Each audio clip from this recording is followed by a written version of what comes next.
human events, it becomes necessary for one people to dissolve the political bands which have connected them with another, and to assume among the powers of the earth the separate and equal station to which the laws of nature and of nature's God entitle them, a decent respect to the opinions of mankind requires that they should declare the causes which impel them to the separation.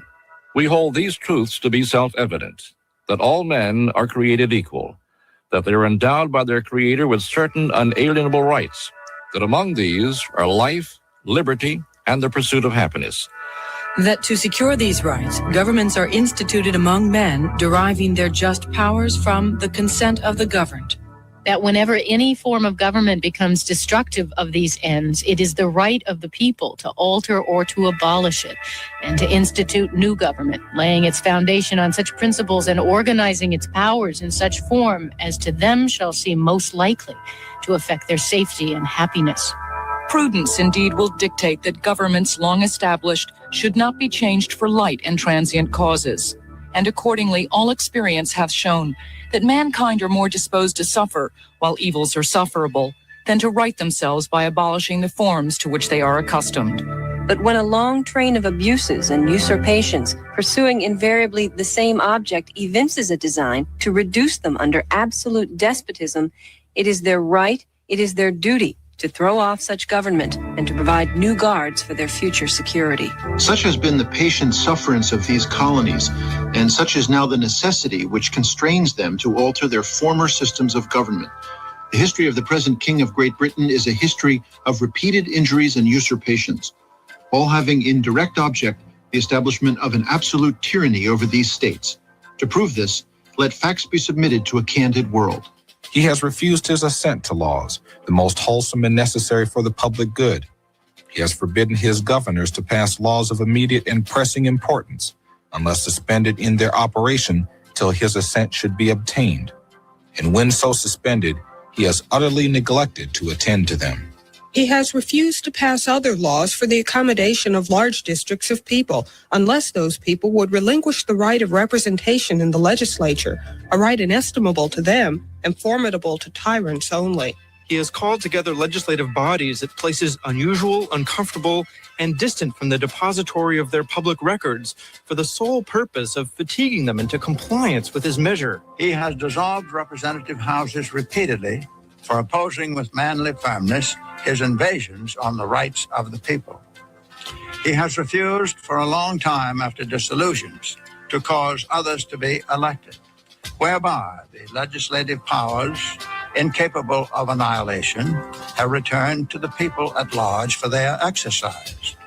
The state remaining in the meantime exposed to all the dangers of invasion from without and convulsions within.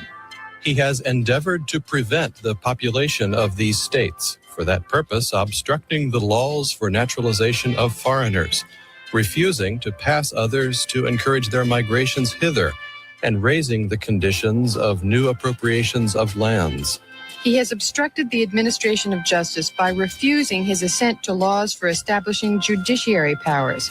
He has made judges dependent on his will alone for the tenure of their office and the amount and payment of their salaries. He has erected a multitude of new offices and sent hither swarms of officers to harass our people and eat out their substance. He has kept among us in times of peace standing armies without the consent of our legislatures. He has effected to render the military independent of and superior to the civil power. He has combined with others to subject us to a jurisdiction foreign to our Constitution and unacknowledged by our laws, giving his assent to their acts of pretended legislation.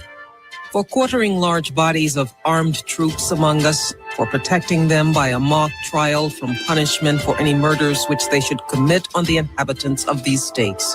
For cutting off our trade with all parts of the world, for imposing taxes on us without our consent, for depriving us, in many cases, of the benefits of trial by jury, for transporting us beyond seas to be tried for pretended offenses, for abolishing the free system of English laws in a neighboring province, establishing therein an arbitrary government, and enlarging its boundaries so as to render it at once an example and fit instrument for introducing the same absolute rule in these colonies.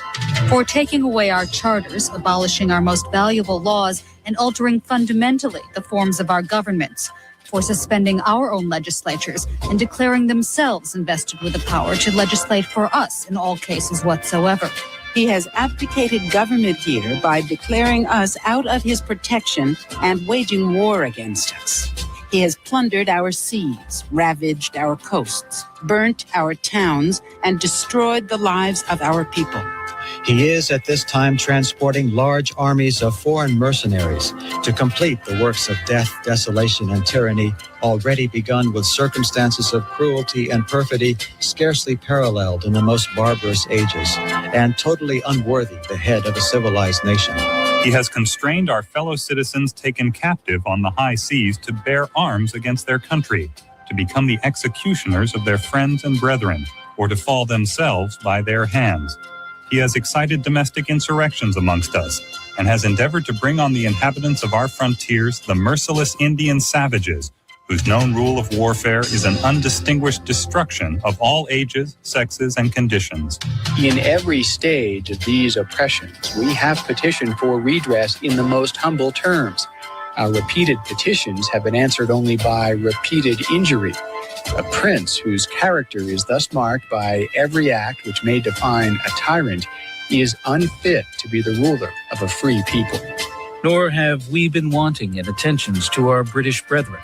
We have warned them from time to time of attempts by their legislatures to extend an unwarrantable jurisdiction over us. We have reminded them of the circumstances of our immigration and settlement here. We have appealed to their native justice and magnanimity, and we have conjured them by the ties of our common kindred to disavow these usurpations, which would inevitably interrupt our connections and correspondence. They too have been deaf to the voice of justice and of consanguinity.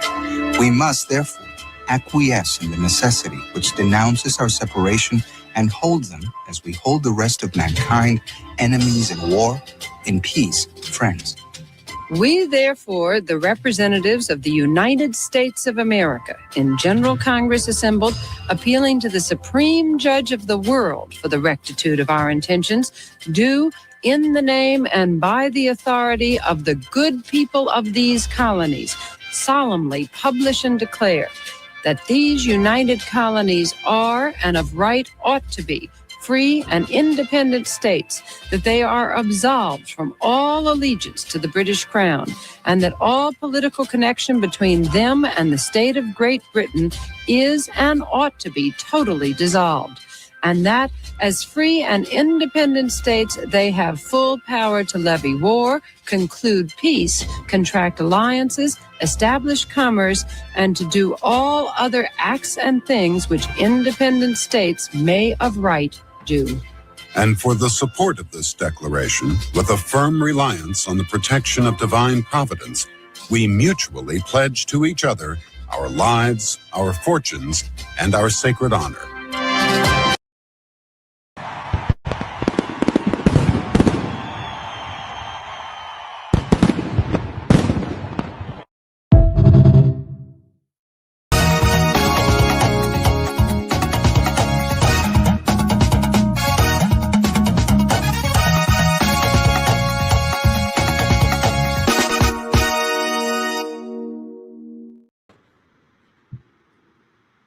Hello, everyone, and welcome to ABC 247. My name is Rudolph Okonkwo. Happy Independence Day to those of you who are Americans who are celebrating today. Today is America's 250th Independence Day celebration.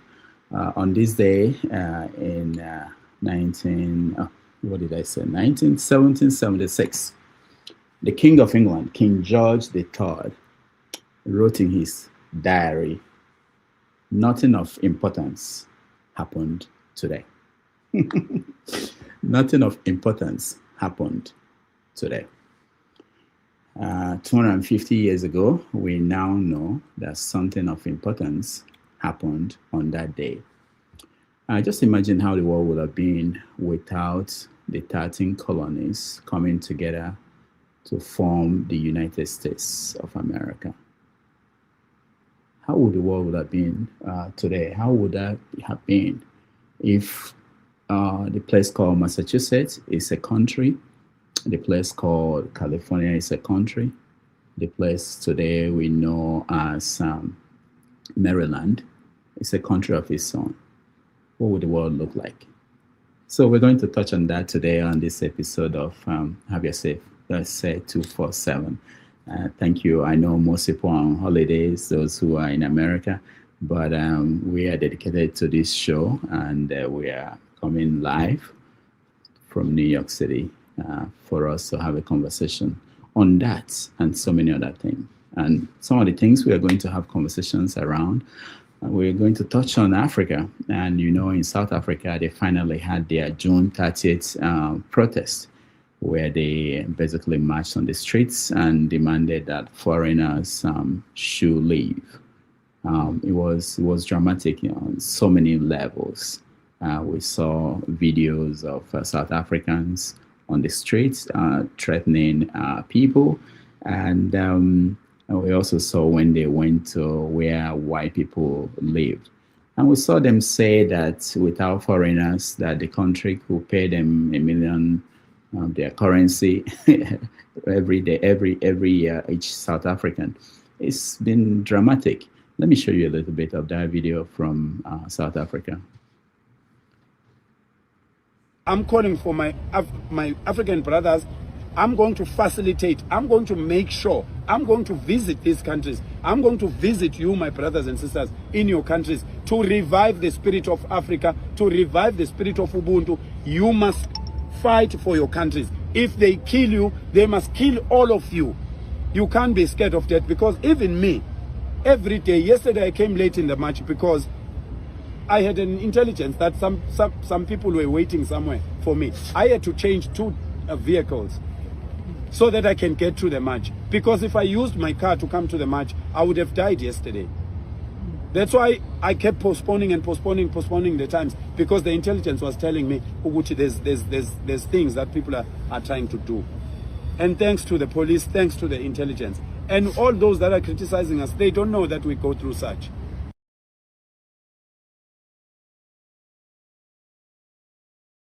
That was one of the leaders of the protests talking about the next move, going to African countries and convincing them to sit at home and fight for their countries. We're going to show you more videos from the protests, including when they confronted, when they saw white people, when they went to white neighborhood, and how that played out.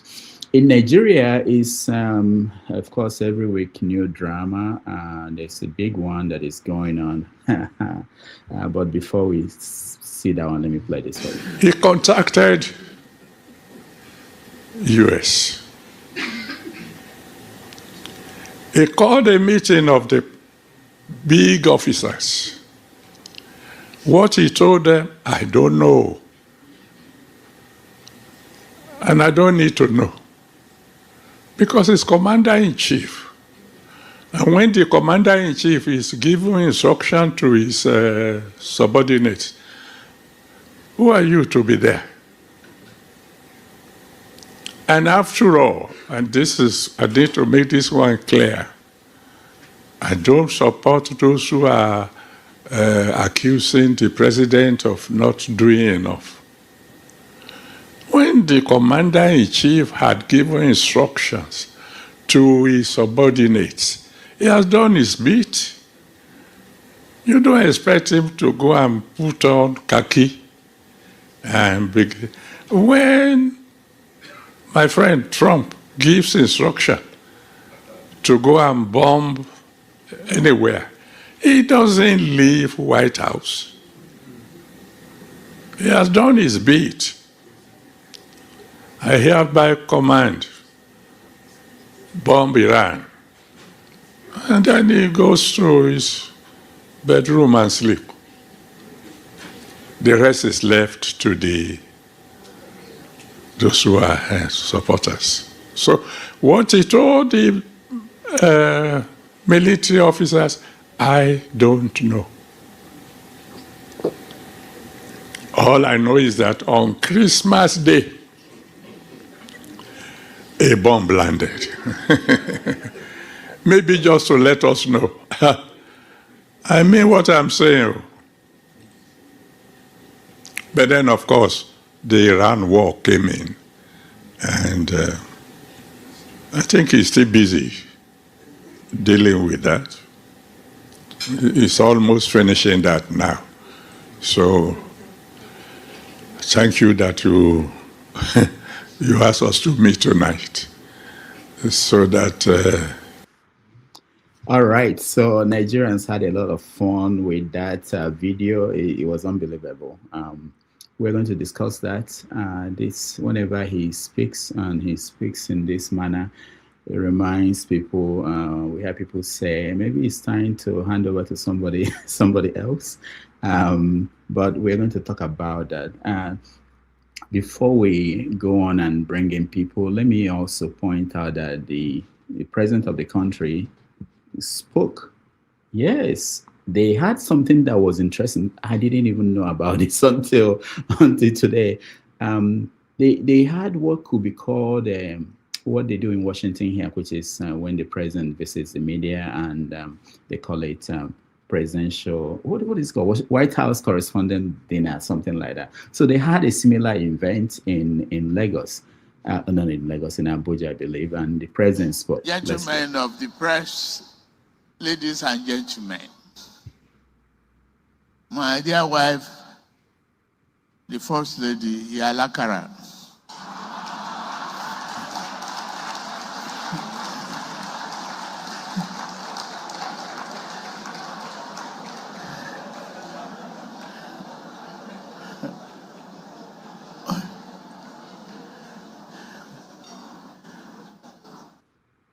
Now, that was supposed to be funny, you know.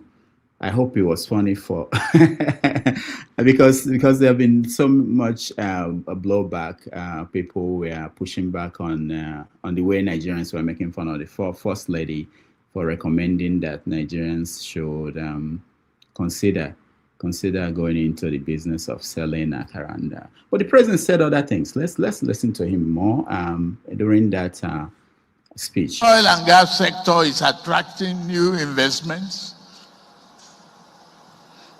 and the stock market has grown remarkably 5 times higher than in 2023.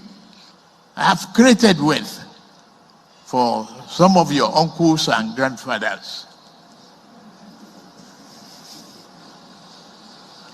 Through reform in taxation, fiscal policy, infrastructure, and the business environment, we are laying the groundwork for a more competitive, productive, and prosperous economy. The journey is yet complete.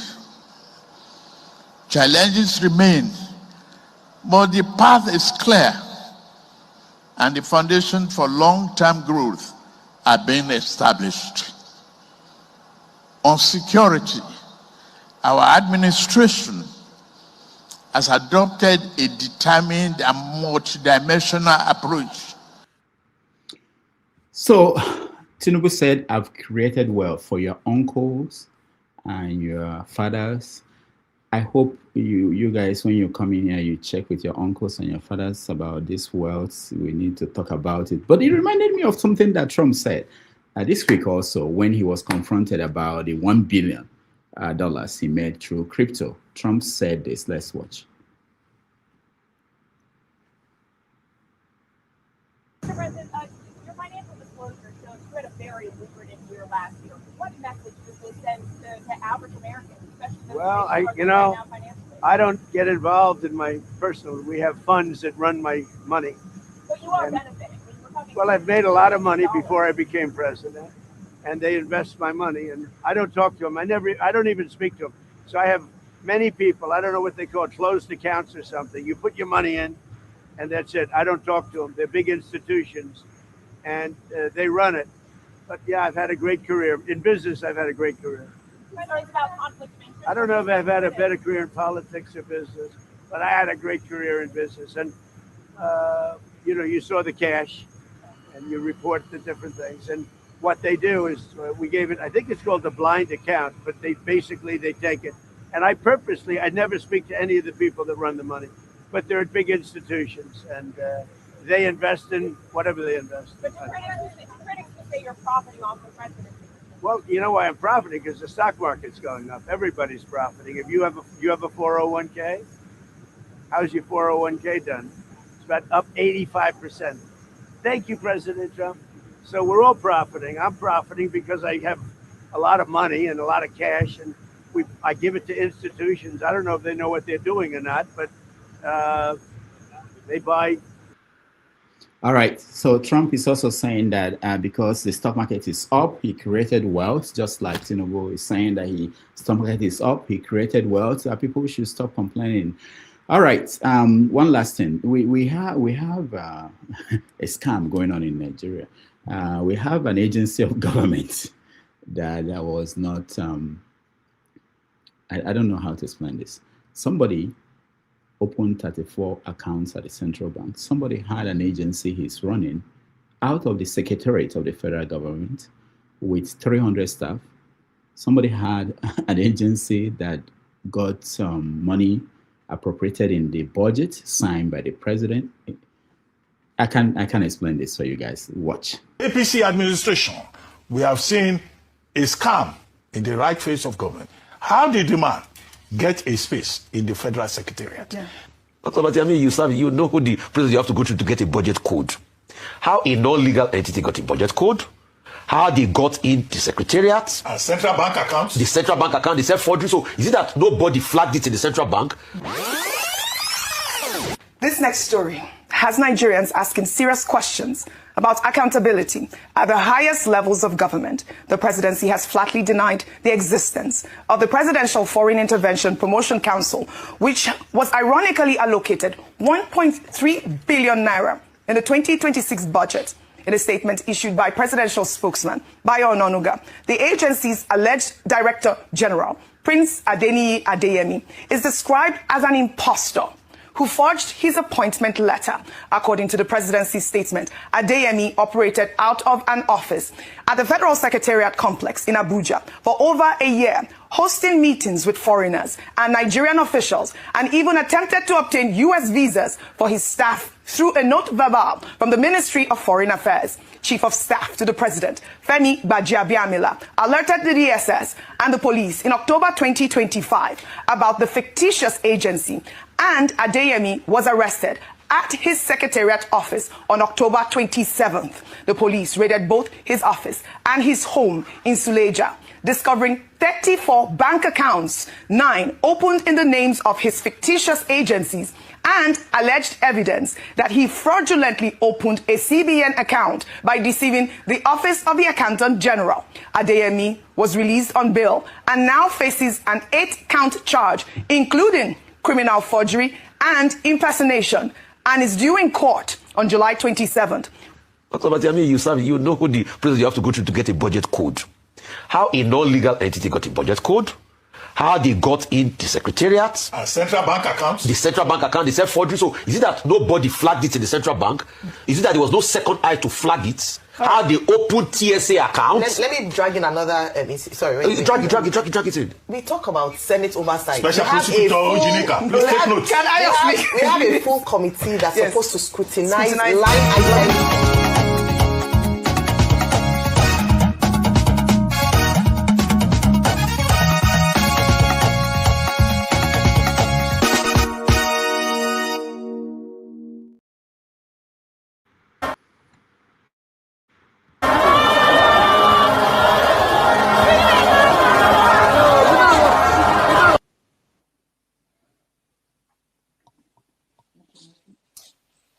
Some of this rally make my blood pressure go up.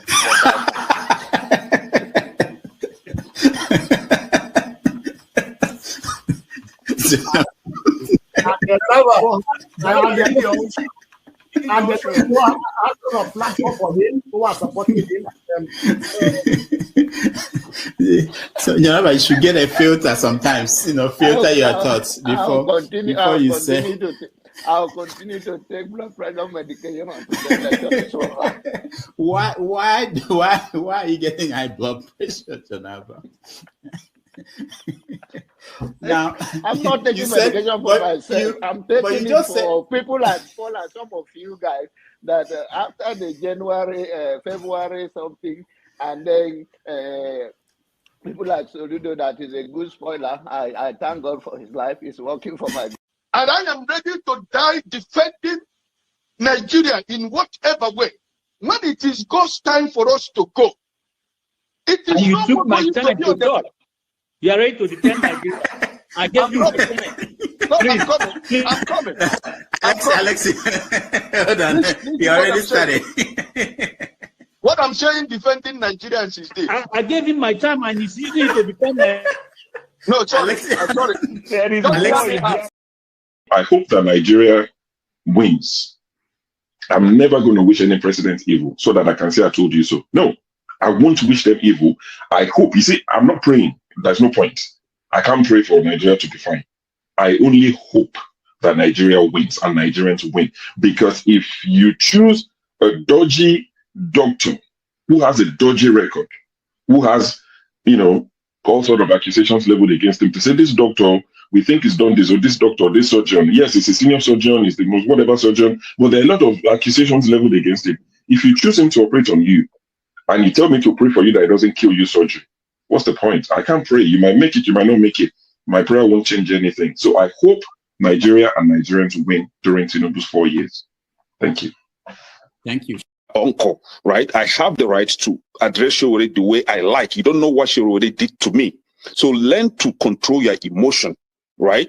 That's the only thing I'm going to tell you. But if you don't want to control your emotion and you insult me here, I'm going to insult you 100%. Okay. You understand? You cannot insult me on a normal ground. Physically, you can't insult me, right? I will treat you like a child. If you insult me physically, I will handle you like a child. I don't care your age. Do you understand? You are powerful over the camera, so you can say whatever you want to say, but you can't yet say it to me physically. You understand? I will handle you like a kid. I'm not joking. You understand? So learn to control your emotion. You understand? Okay. Please don't take him out. I also have a right to respond because you mentioned my name. There's no need to take him out. All you have to do is to meet them or something. And you're taking too long to admonish them. Comment. What did you say? Comment. I know, but he mentioned my name, so I'm asking to respond to him. When he gets your time, No. He mentioned my name. If you want to make it rowdy, I will take you out. Take me out, you son of a bitch. Take me out. You think you're a big boy because you're moderating. Take him out, please. Hello, come on. Don't use such word now. Don't forget, that state is now an oil-producing state. So they now have derivation, if you are not aware. So if you want to speak for anybody, please do not defend a character like a Yabelo. Please do not. Okay, let me respond to him. One second. Do not defend a character like Yabelo. Do not. All right, thank you, Mohammed. The people of that state. Can I respond to him? No. Then go to hell. Rudolph, go to hell. All right.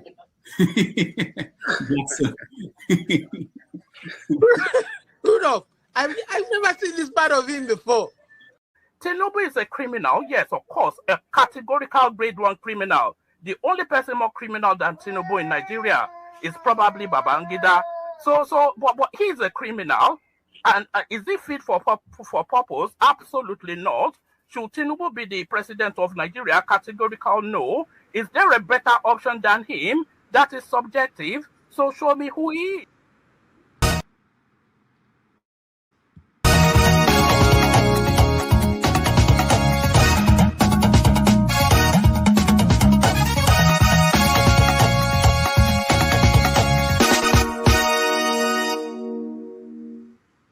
All right. Once again, thank you so much for joining us. It's Saturday, July 4th, 2026. It's a holiday here in America, and we are waiting for President Trump to speak to the country. He did one last night from Mount Rushmore, and he will speak again later on today, the big events in Washington, D.C.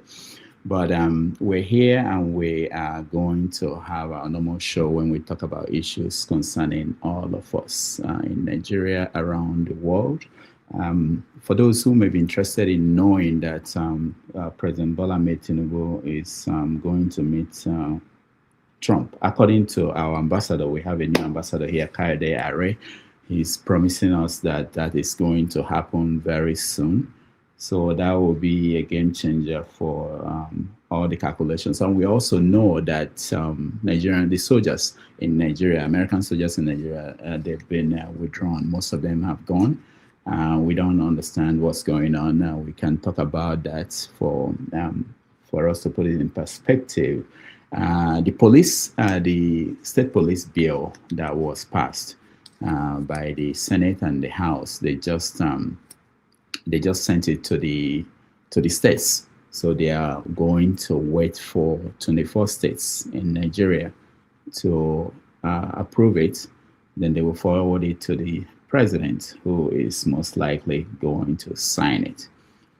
For this week, the person in trouble in Nigeria is Gbajabiamila, Femi Gbajabiamila. He is the person at the center of the scam that is going on in Abuja about that agency and Prince Adeyemi. We will get to that and all those stories. So thank you for joining us. If you are watching at home, please like, share. If you are on the comment section, I appreciate all of you. So let's begin the conversation. Let me bring in those who are already here. If you want to join us, please turn on your camera. If you're in the studio, I will share the link again for those who might want to join us. Again, thank you, everybody. Thank you, Oriako. Tope, you make us be motivated to do this. Thank you. KJ, welcome to the show. Thank you so much, Dr. Rudolph. Good to see you. Mr. James, good to see you too. Mr. James, welcome to the show. Independence, 250 years, no big more. Yes, so that's the first story we are going to touch on, but we will get to that very soon. Let's wait for another 10-20 minutes. We'll get to that because it's 250 years, and the question I want to pose for us to think about is, how would the world be like without the United States? What do you think it would look like? And then the other one is, when Nigeria is 250 years, how will Nigeria be like? What would you think? All right, but let's talk about that things first before what's going on, KJ, where you are? You're not going for cookout? Why are you indoors? No, mine is starting by 5 p.m. So. Okay. Okay. Mr. James, it's a holiday here. And that's when Americans eat hot dogs and hamburger, and there's nothing else they do today, and watch parade and things like that. Well, it means nothing to us. My circle of friends in the Gambia, it means nothing to them. Yeah. There are very few Gambians who are Gambian Americans. Okay. There are very few number. So maybe they will go to their embassy, I don't know, but in town, among my circle of friends, nobody has mentioned it to me. Interesting. Even at the university here, nobody is talking about it. Yeah. All right. Let me see. There's this. Javier. Yes. How are you? I'm 250 years strong. Yeah, I could see. Are you in Texas? Yeah, I mean, you can tell. Okay. Unlike KJ, who is still asleep. No, the contrary is 1:30, and but the problem here, Rudolph, is the heat. We have 107 now. 107. Wow. Yes. It's all over the East Coast. That sounds like normal for Texas. Yeah, we are not used to this here. No, we're not. We're not like you guys. We're not used to it. We're the real bread, you understand? You guys are bush people from.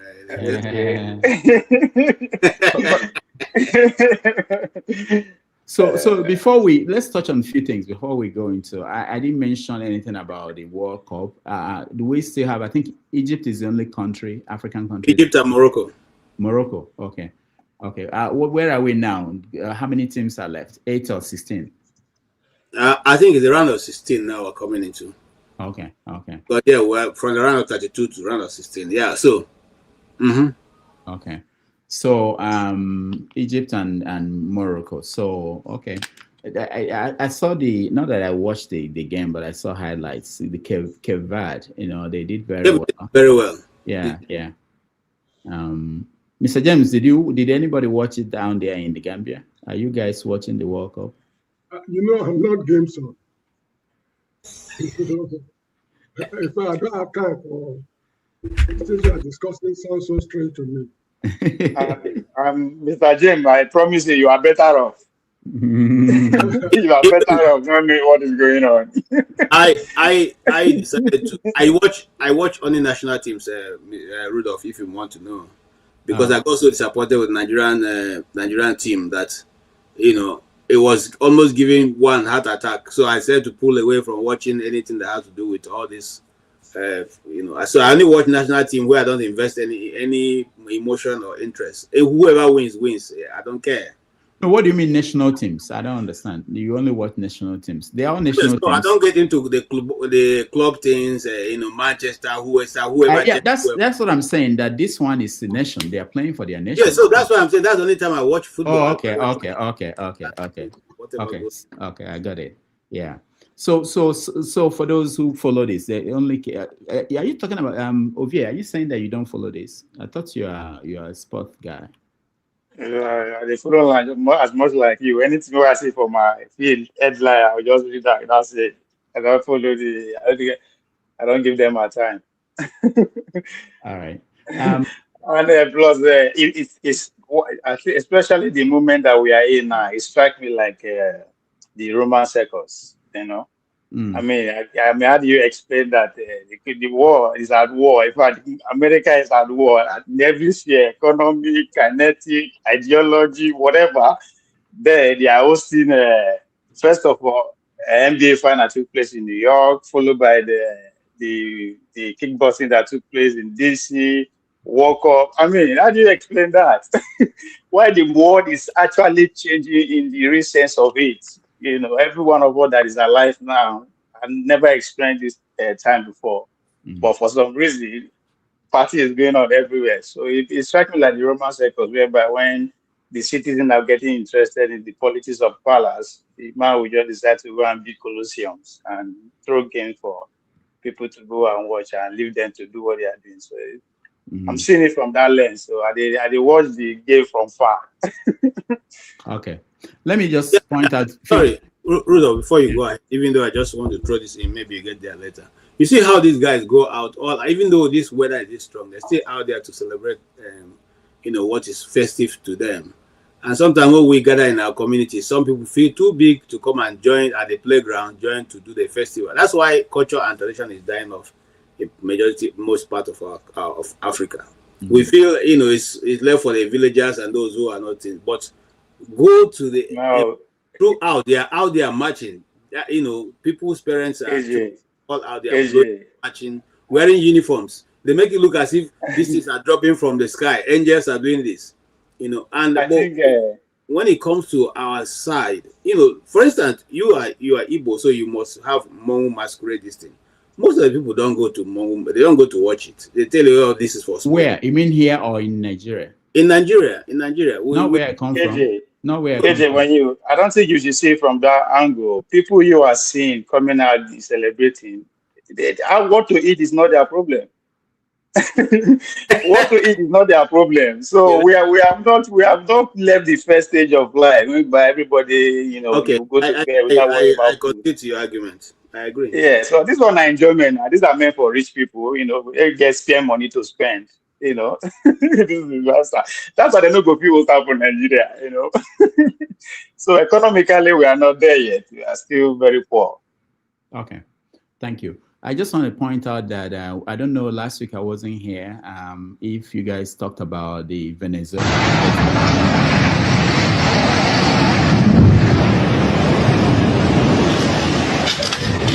That they deliberately brought it down. I've been like, okay, earthquake, sorry.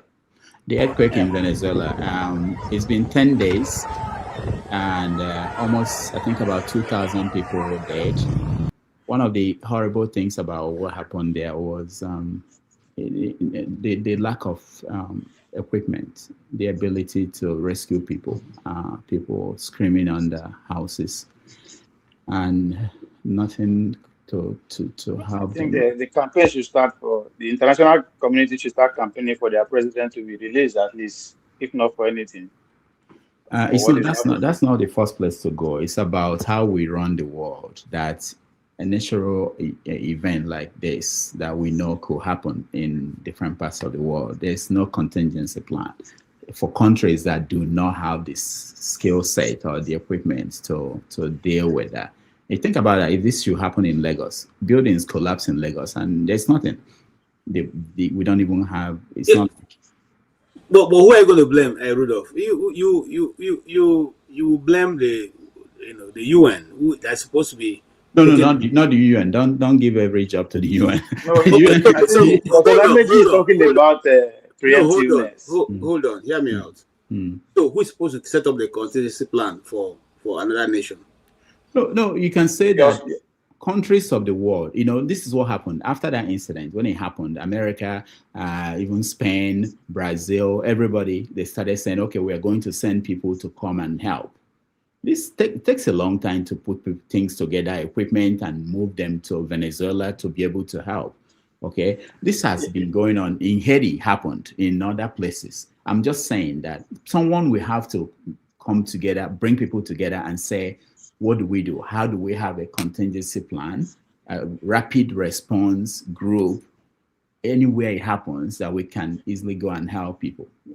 That's okay. But I think that is.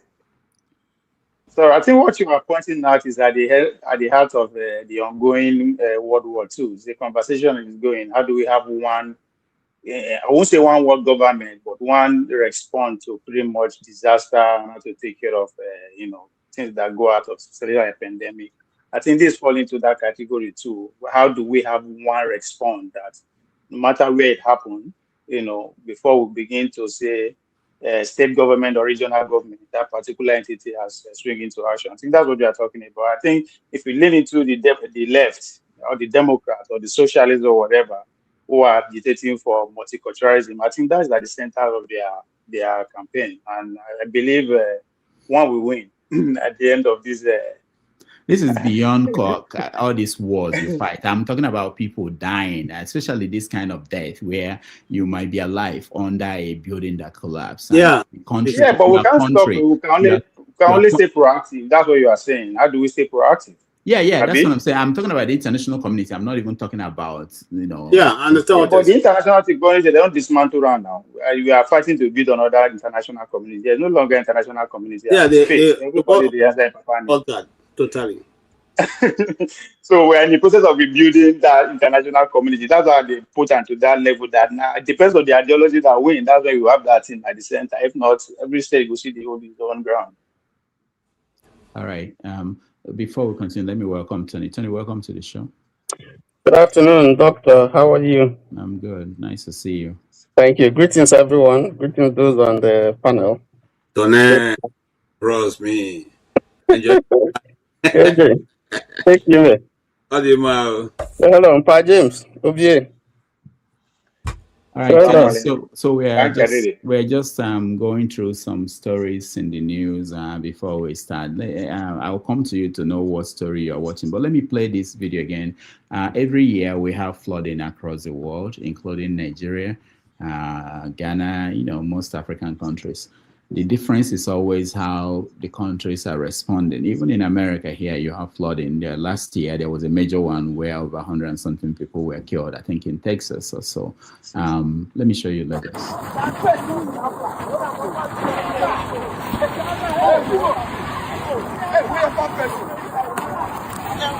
There's one they show, the water swallow houses, they're drawing out the kids. I think they're lifeless.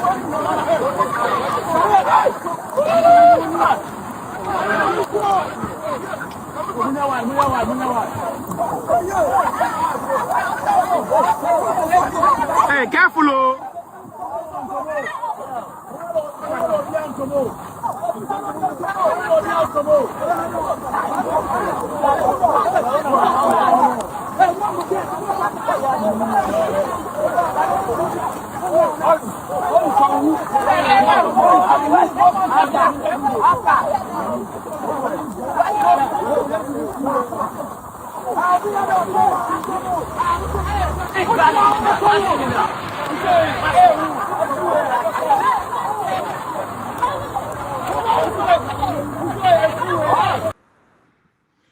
All right. In Ghana, I saw a video of their own flooding in Ghana, and the president of Ghana took a helicopter and went around to see what happened, the damage, and spoke to the media.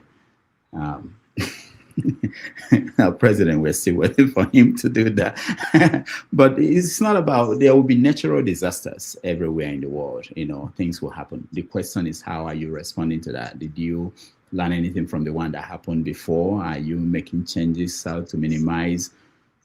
Anyway, Tony, welcome to the show.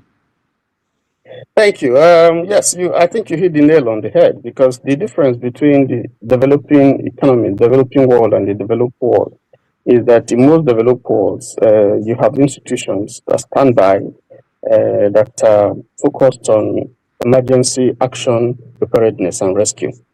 You have institutions who are whose job is to predict, the oncoming of things like that, and therefore they begin to give out early warning signals, asking people to move or letting them know what's going to happen, the dangers that they'll be exposed to if they don't take certain actions. And then even a day or so when these things begin to happen, you begin to get signals and alerts, that this is happening, everybody evacuate, move, and so on and so forth. So, but those are for acts of nature that you can just come up. So the response team, actually go into action, and try to move people by air, or by sea or by road and so on and so forth, So you have all that. And then you have all the agencies, fire department, you have the medical, you have, all the agencies out there, to help people and sensitize people so that people who can also help can take people in and so on and so forth. But that's the difference. You don't find that in most developing economies, because I think these things keep happening and happening and happening, and you don't see any such team, in place. And where they are, you are beginning to question, how the effectiveness of such teams, how equipped are they, how sensitized the people are over, such things. So you find these things happening over and over and over again. And I'm talking about natural,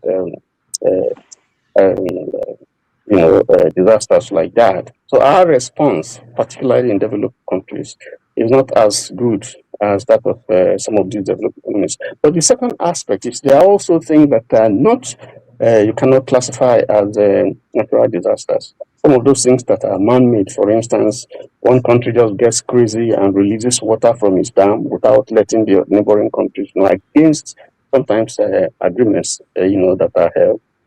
And so it begins to cause, it has, begin to cause,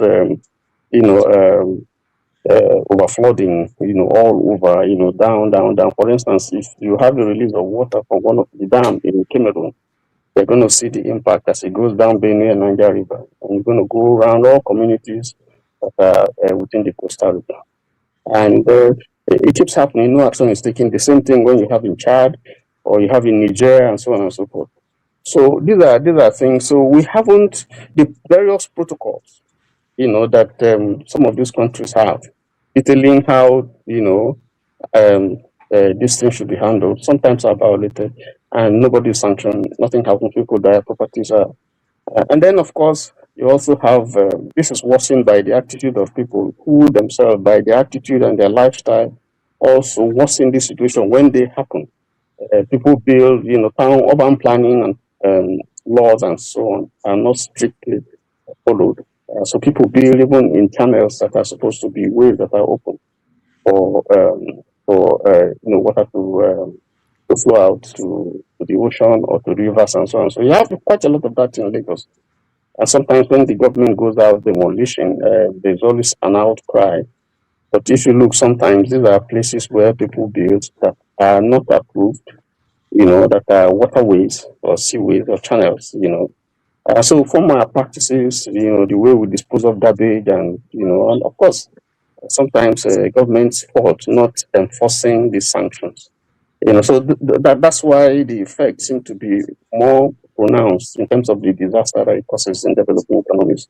So these are some of the challenges. Keeps happening, we don't learn, and keeps happening and happening and happening. I don't know. So that's part of the problem.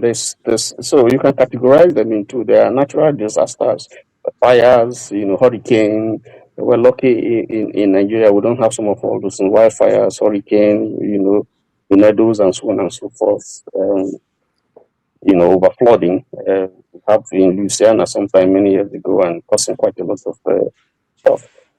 So, but there is also one that is not naturally induced. It's due to acts of human acts, and that's even the worst.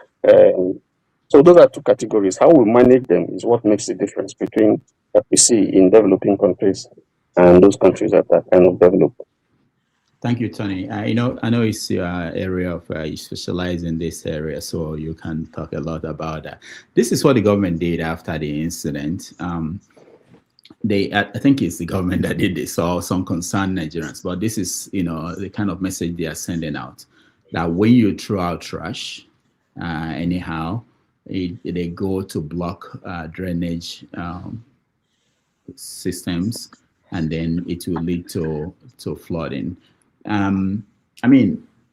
This kind of mess. I think we need to understand one reality too.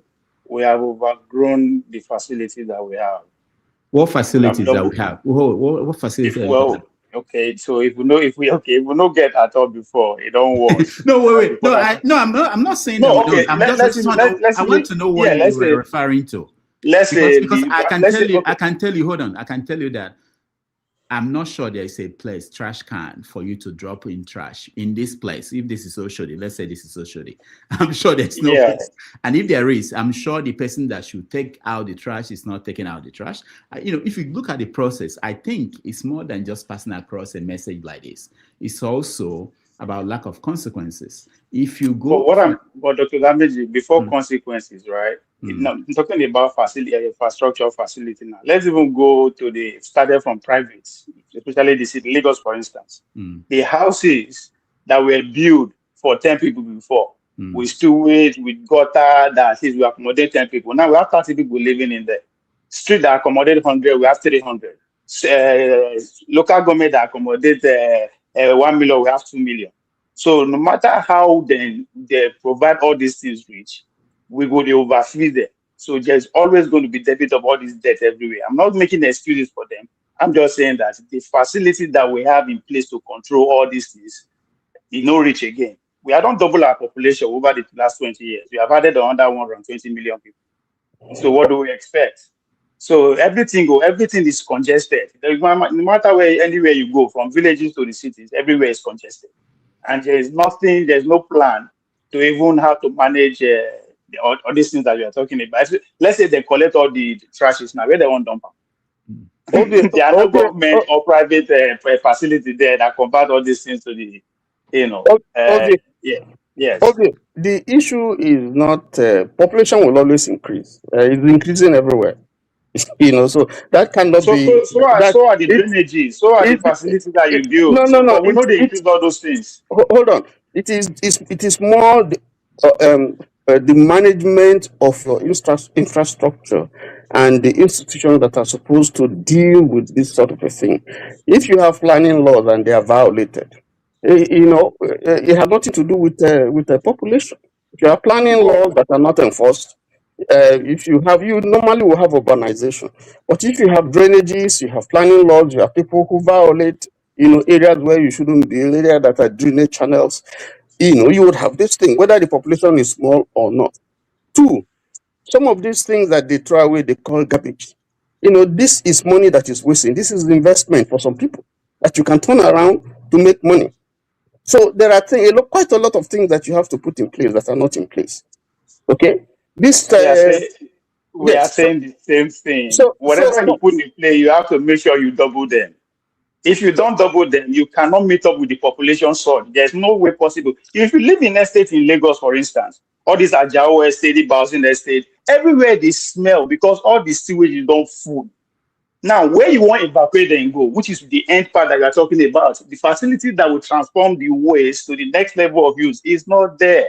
But most importantly, got away they accommodate 10 people waste before. Now they accommodate 30 people waste. There's no end point. The end point has nothing has been put in place. So what we have to factor in the population increase. We know say population increase in 10% or 20%, 100%. That's something to factor into any planning we are talking about here. You know, increase by 20% or 30%. It double over 20 years, one generation.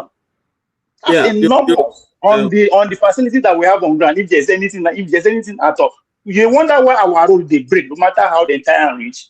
Now overload.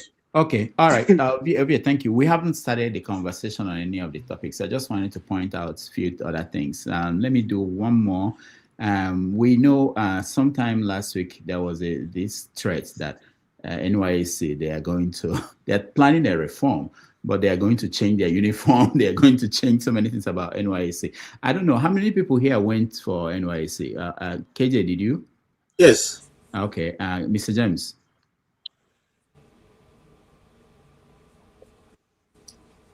We still remember the song. You to be Clara Uncle. Yes, I did. You did? Okay. Ovie, did you? Nah. You can be president. All right. Tony, did you? No, yes, I did. I did. Huh? I get waiver. I serve for. Who gave you waiver? No, I serve for you. No, I serve for uniform. Are we talking to under Naji? Wait. No, if you serve for uniform. Ovie, hold on. Waiver for what? What did you do? If you serve as a uniform member, you can waive it. Yes. What uniform did you wear? I was a civil defender for more than 2 years. Civil what? Civil defender for more than 2 years. What is what's they talk? What is those people they chop government money for police? I'm a police officer for more than 2 years. If that will put a broader picture to it. All right, Tony, did you serve? Yes, I did. Yes, I did. So when you had this story, I don't know whoever is the Minister of Youth Development. Is one Mumu man saying that I want a young boy though. He's going to change the uniform to something like this, like Adire. Was he kidding or what? Is that the administration viewpoint? I mean, I think that's what I'm more curious. I think he pulled back. He said he was just kidding or something. No, he said it's not official yet. But here is my. You see, that guy couldn't have come up with this. If you notice, this thing came up from the grapevine. He's only the one who has mouthed it open. What they are planning, because you see, if it turns to Adire, all the Adire makers in the southwest will now have no more worry for the next 50 years. KJ, why are you spilling these beans now? Why are you spilling? No, let's get it straight. You know, this is you understand. So now, listen, the khaki that because he made some statement like he wants to put money in the local, bring money back to local. The khaki that we are wearing now is also made in Nigeria. It's not. They're not imported. Okay. In fact, some khaki brand of khaki they even use now is so terrible that you wonder which factory makes it. So now you're going to tell us that you want to turn it to Adire. Okay. No. So those Igbos in it will wear Isiago. Then the people from Port Harcourt will wear that wrapper and long distance. Then the thieves will wear their ange, the white, the stripe this thing. Houses will wear danshiki. So let's divide it so that all of us know that we are promoting, putting money in our local people. Not to only put it in the southwest. Let's put the money all over the community in Nigeria so that we all know that our community people are making money from NYSC. All right. You see, when you see such things, Rudolph, just get this is the primordial, very very primordial level at which these people think, and that's how the government could keep drifting away. Very primordial, very very insignificant thinking. No processing. No even get time to process what you are thinking. Just come out. So So thank you, KJ. We hopefully we'll have time to discuss that. This is what I want us to always think about beyond the specific. I'm not really interested in NYC and whatever, but the thing is this: our government, the way they think, there's something they do here in America, in New York especially. They bring the people to be involved in the conversation before a policy is put in place. Tony, you might tell me what it's called. They give you 60 days of public comment on an issue. So you don't just wake up one day and say, we're yanking NYSC. You don't even want input of the people, and you just announce it and go ahead and do something, which is, anyway, we have to learn. Let me start, Dr. Dameji. I think this, in terms of the general reform, I think Buhari administration briefly talked about it. I don't know how far in the budget was the conversation around the NYC reform during the Buhari time. So they could argue that they just built on that, but I don't know if that was. Remember that NYC didn't used to have a differentiation between who is a Muslim and who is a Christian. It was the same clothes, uniform that we all wear. So they have a difference now. Yes. Yeah. Now they put in that's what I'm telling you over here. What Buhari did, they only put in that cover that now you can wear Muslim. There's a particular way you have to dress. The women have to dress. This is interesting. Sometimes you wonder, now human beings, they run this country. I've been waiting. They even want to take that nonsense to the military and other places, but those people probably didn't accept to the high extent. So when shall we stop? Okay, KJ. Dr. Damages, I think what we should be looking at more in terms of NYSC is looking at the reasons why the NYSC was started in 1973 by Gowon. What was its intention? What was the motive? Now, if you look at today, can we still say that is serving that motive, or that whatever is the reason for which the NYU was set up? I think those are the things that we particularly need to look at. Because today, if you look at the NYSC program, a lot of people will tell you that it's just a waste. Because it has I'll leave its usefulness. Yes. That's how they say. But I think what might be needed is that reform to change it. Any just like cars, they update the model and they change things. There are needs to change some, reform some things, especially with the reality of the country. If you say like some parts of the country are not safe for people, most people to go to. Mr. James, we are not talking about NYC. I don't want us to end up talking about it. I want us just to go ahead, briefly touch before we go. The issue is that it's not NYC that requires reform. The entire country should be revamped. You're right. You're right, James. The entire country. But we have to start somewhere. We can't start from the entire country. We can't start from the entire country. You can't close down the universities and say we are reforming the country. School will continue. The National League will be, soccer will be going on. Everything will be happening. We can't stop the war to reform Nigeria. Okay, quickly, one more thing I need to touch before this is Aisha. Aisha Buhari. The Aisha's people came out to, I think they are trying to claim their karatin that she started. It wasn't Remi Tinubu that she actually did it herself. But anyway, people had a lot of fun with it. But I have a trouble pattern here that people are not seeing with this our first lady of a thing. If I remember very well, about 10 before how many years ago, during Patient Jonathan, when she cried when they kidnapped Culled girls, and she said she used the famous phrase, "Now only una waka come," and the whole country begin laugh at her, ridicule her. Fast forward to today now the whole country they cry, say that they kidnap their children. Now this woman is talking about, she will lay an example by to start a kind of business and all those kind of things. People who go school take it as an offense, forgetting that people will know where they are at this level, and then many pass. But most importantly, I will not be surprised 5 to 6 years from now, people go they cry and you have to pay to even register to sell their car, because the hardship that is coming, people are not seeing. The word that is coming, people are not seeing. it go worse too. So it's good to laugh at her at this point, but in the future, I'm talking out of experience. All of us laugh at the patient Jonathan when she was crying over these kidnapped girls. They laugh at her because she knows how to express herself. But today, the whole country, the whole country is crying. So go and start that kind of business. Yes.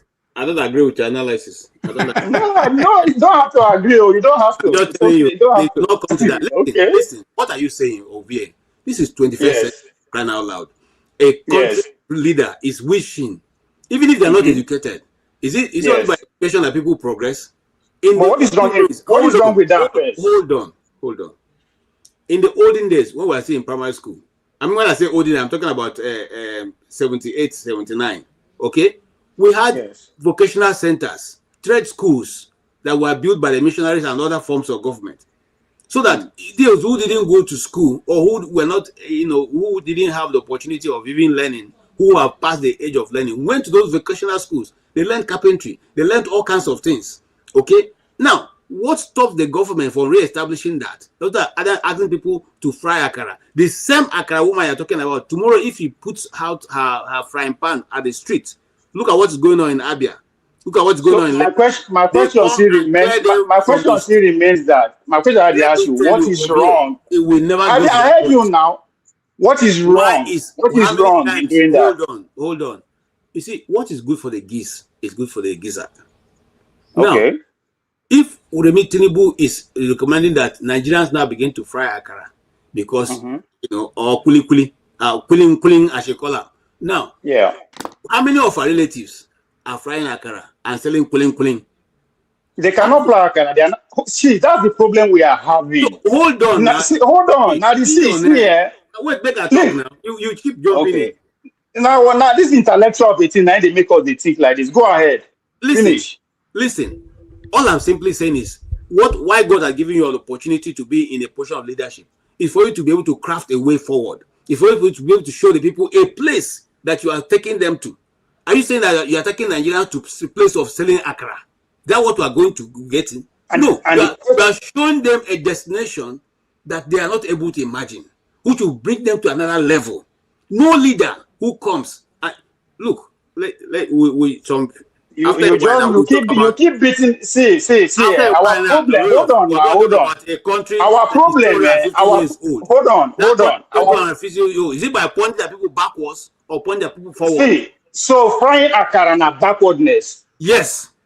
Okay, that's fine. Yeah. This explains exactly where we did. This explains exactly why I go to support President Okpabolo when you start speaking English. There is war at stake. People do not understand. Because you go school, you teach in so everybody for country will be. If you are too big to fry akara, that doesn't mean everybody of our village is too big. You they compare yourself with the president family.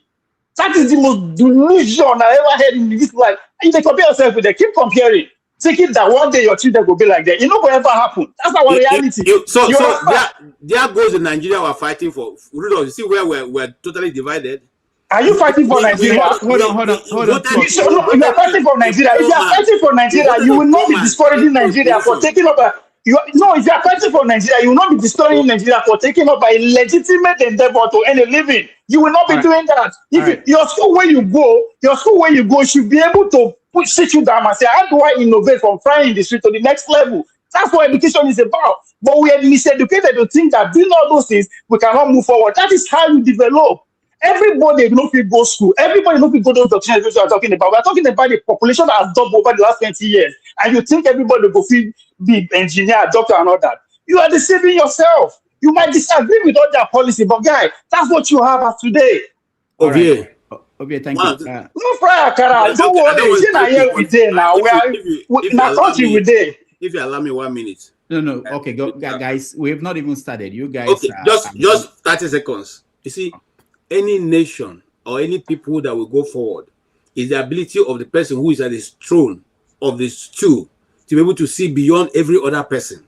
The moment your vision is not able to move the people forward, the country is going nowhere. You cannot tell me Nigerians are among one of the most educated in the world. You cannot tell me Nigerians are out of every 5 black person, 2 may be a Nigerian. You cannot tell me that the only way we can move forward is by pointing at people to start frying akara and making. How do you explain? How do you explain? Are you saying, my brother? Leave that thing alone. Okay. How do you explain the revolution that is taking place in America of the today? nation, was trying to encourage the youths, and she was talking about the things, because we must change our work attitude. Everybody must be working, like in China. To retake our country, everybody must be working. Everybody must have something to do. My mother was selling akara. My mother was a farmer. My father was a farmer. But it doesn't necessarily mean that having used that to train me, that, I will continue to farm at their scale. I will continue to sell akara at their scale. Why do we make, joke of every genuine advice? Will everybody be a banker at the same time? Will everybody be obedient movement at the same time? No. So let us, be serious, for once. This is very important. All right. Doctor, there's a revolution currently. Hold on. Doctor, there's a revolution currently happening. In America today, there's a revolution currently happening. They are going back to tell their citizens to go and learn how to do plumbing, carpentry, and all those kind of jobs. Why? Because of the incoming revolution. You, when they say you be doctor, you be analyst. Good Lord, let's see how far you go. Americans, the most prosperous nation on earth, the biggest economy in the world, are telling their citizens, you better go and pick up carpentry job. You better go and pick plumbing job. You better go and pick a painting job. Today in America. Okay, calm down. Is carpentry profession? Mm-hmm. Is carpentry a profession? Is carpentry and plumbing a profession?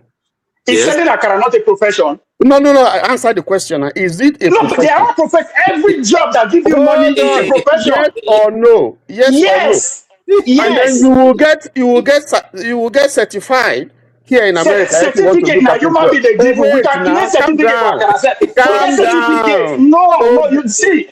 Your argument your argument doesn't make sense. You want to listen to yourself only. You are listening to yourself only. Calm down. You have spoken. Okay, listen to my nonsense. I ask you, is carpentry and plumbing a profession? Yes. Every job can be a profession, yes. And then you will get certified. You are in the US. Can you do carpentry without being certified, without going to? No. Can you do carpentry or plumbing without being certified? No. Yes. No. In America? Yes. No. You are a liar. I am living evidence. That is what I do. You are lying to yourself, Ovie. If you are in America, hold on. Don't tell me that. If you are in America, to do carpentry, you have to be certified. If you are a plumber, you have to be certified. You need a certificate. So, Akara, excuse me. I am asking you now, what is my job? You like when I finish, don't be interjecting. Don't interject. Let me make my point, and then you can come in. No, you like your voice too much. Now listen, it is not the same thing with akara. And besides, the same person who is telling you to go and fry akara is giving people money, is giving people car free of charge. Reconcile that. Mm-hmm. All right. So thank first you. Of all, hold on. First of all, 2 minutes. Okay. I'm glad you agree with me that if the most successful economy, the most progressive economy in the world today can be telling their citizens to go back to the basics, there's nothing wrong with telling our citizens to go back to the basics. You have agreed with that point. This idea of certification, what is the certification? Halfway day here, we can agree to turn this place to a company and an institute of learning. We go to issue certificate. Anybody will come here. That is why you are going wrong. Now, that is why you are going wrong, because you have a president that does not have a certificate. You have ministers who don't have certificate. You have people who don't go to school. That's why you are having this problem. Take your advice. All right. Okay, thank you. We have to be organized. Thank you very much. Thank you. Let me welcome to the show. Sola, welcome to the show. Yeah, good day, everyone. Yeah, how are you? Yeah, I didn't want to join, but Ovie made me join. My brother, you are from Edo State, me are from Ondo State, so we are aligned now. But let us look at it from a perspective, even though Dr. Davinji said we've not started. The president's wife was not just saying people should go. He was more or less insulting Nigeria. She was insulting Nigerians. She was insulting Nigerians' intelligence. And at the end of the day, it's not that maybe selling akara or selling kuli is bad. What people are asking for is for them to fix the country. And we've not even come to the scandal. I mean, today I was just listening to a lot of Fela's song, and it's more or less a repetition of what he has been saying since before I was born. So see, Ovie, nobody is saying akara kuli is not good or bad or something. No, she was just literally insulting the sensibility of Nigerians. That is all she's just doing. So don't over kill it what Mr. KJ is saying or what every other person is saying. So I'll just use the floor. That's how you took it, and there's nothing wrong with that. All right. Thank you so much. Let me come and say hello to Chris. Chris, how are you? I'm good. So good evening, everyone. Good evening. Who brought you? Sometimes I listen. I always like to listen at the background. All this, everybody trying to say whatever they feel like saying, forgetting about the problem of Nigeria. Because what it is like this akara. They keep on giving you people something to talk about, and then everybody keep on ranting and do whatever they want to say. But the real problem of Nigeria remain unsolved, remain untalked about. So nobody talks about it. Chris, which is what? The problem of Nigeria is so much foundational. Everybody knows that there's no Nigeria. I mean, we need to sort these things, people out in Nigeria. All right. We can't continue like this. Okay. Every time you keep on telling people here, you keep hearing people, Nigeria corruption, leadership, this or that. How could you say these things? One is the country that have produced Awolowo, that produce Ahmadu Bello, that produce Azikiwe, that produce Akanibiam. They tell us it's the problem of leadership. Who is P2B and all the rest of them that are compared to these people? And yet the First Republic fell on their watch. So there's something wrong. When an enterprise was formed, it was formed for a reason. If you want to have a country, then you build a country. If you want to have a nation, you try to build a nation. That was an enterprise for British economy. So, I mean, I don't understand why every day people come here. I always like to listen to every of your program. I listen all the time, but I listen at the background. But nobody talks about the problem, the challenges that geographical area face as of today. All right. So I wish that will be something that people should be thinking about and start suggesting how can it be solved.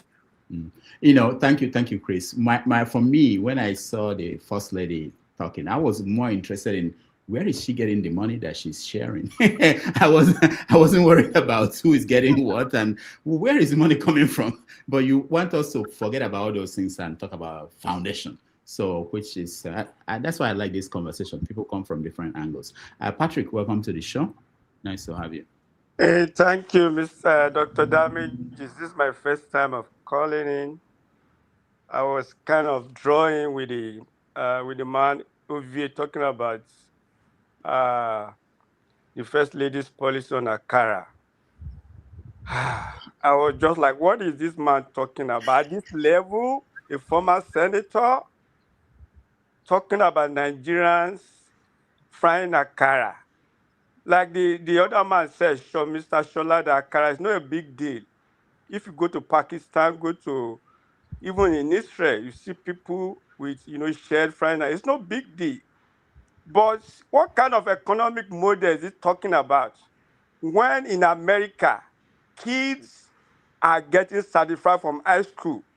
I have a daughter, my last baby became a pharmacy tech from high school, passed the certification in the States, went to go and do his PhD.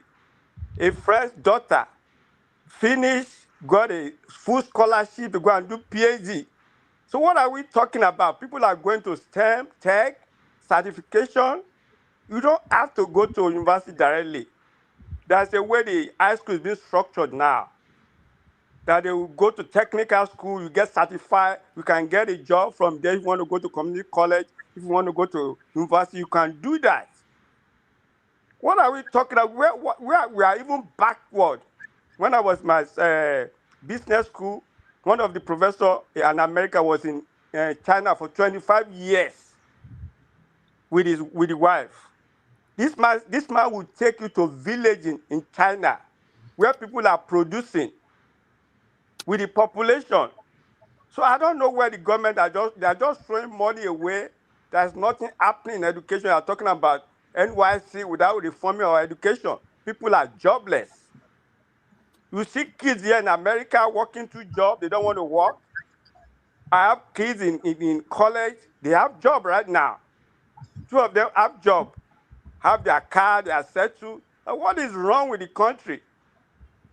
All this giving just so people are begging because people don't have job. What's it called? First lady buying their car for people. Where did she get the money? Is that what we want? Is that an economy? I'm just so tired.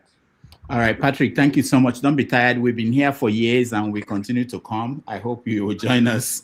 We don't get tired here. Thank you for having me. Thank you. Masca, I will let you just weigh in before we want to start with the matter of Prince Adeniyi. I think it's fundamental to Nigeria today, understanding the country. But go ahead and whatever brought you in, or whoever triggered your interest, let us hear. Well, let me be very honest. I did not plan to join. I wanted to be listening and watching this Moroccan football. But when I saw Chris talking, I was thinking he want to go to the, what do they call it, ethnicity. And today I was telling myself that, no, look, this man today, I want to challenge him with his ethnicity. But as God will have it, the man didn't go there. So I'm disappointed in myself. I joined because of that. But well done, Chris. You outsmarted me. So let me lie that I have anything to say. Thank you. Master, don't put up your arm yet. Don't see your AK-47 on the table. It's not over yet. Dr. David, I want to put it on record. I want to debate Masca on this issue of ethnicity. You want to debate Masca? Okay. On issue of ethnicity. Okay, Chris, send me a message. I don't have I don't have your contact, Chris. Send me a message. I have Masca. We can arrange it if Masca wants the debate. Ethnicity and culture. Yeah. I would like to be part of that. Yeah. Okay. Before AY, welcome to the show. I'll give you 2 minutes. Yeah. Good afternoon, everyone from here. So I need to quickly correct something the last speaker was saying. There is no school. You can actually go from high school to a PhD program directly.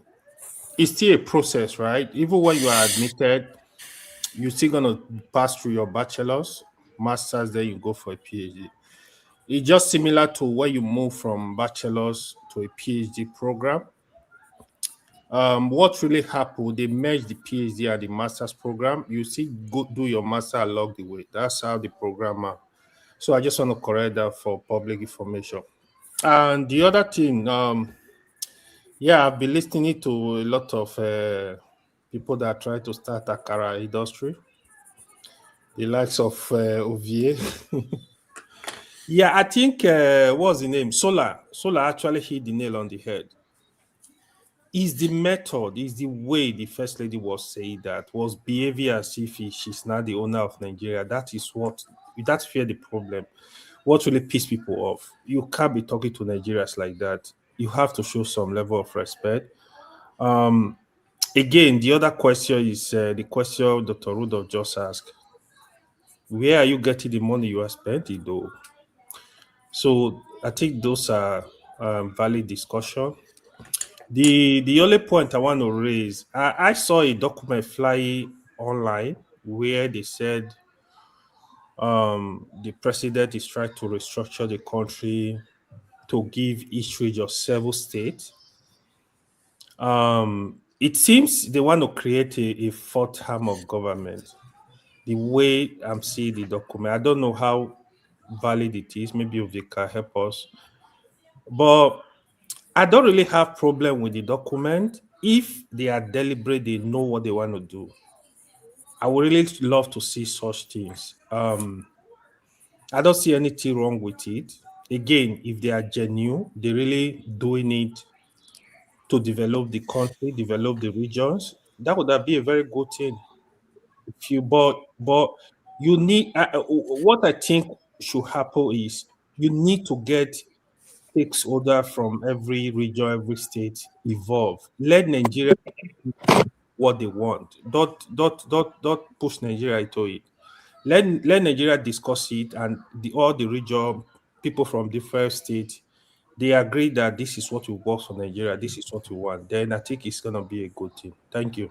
AY is not regions, it's zones. You have the federal, you have geographical zones, 6 geographical zones, and Yeah, then you have states, and then it's in that order.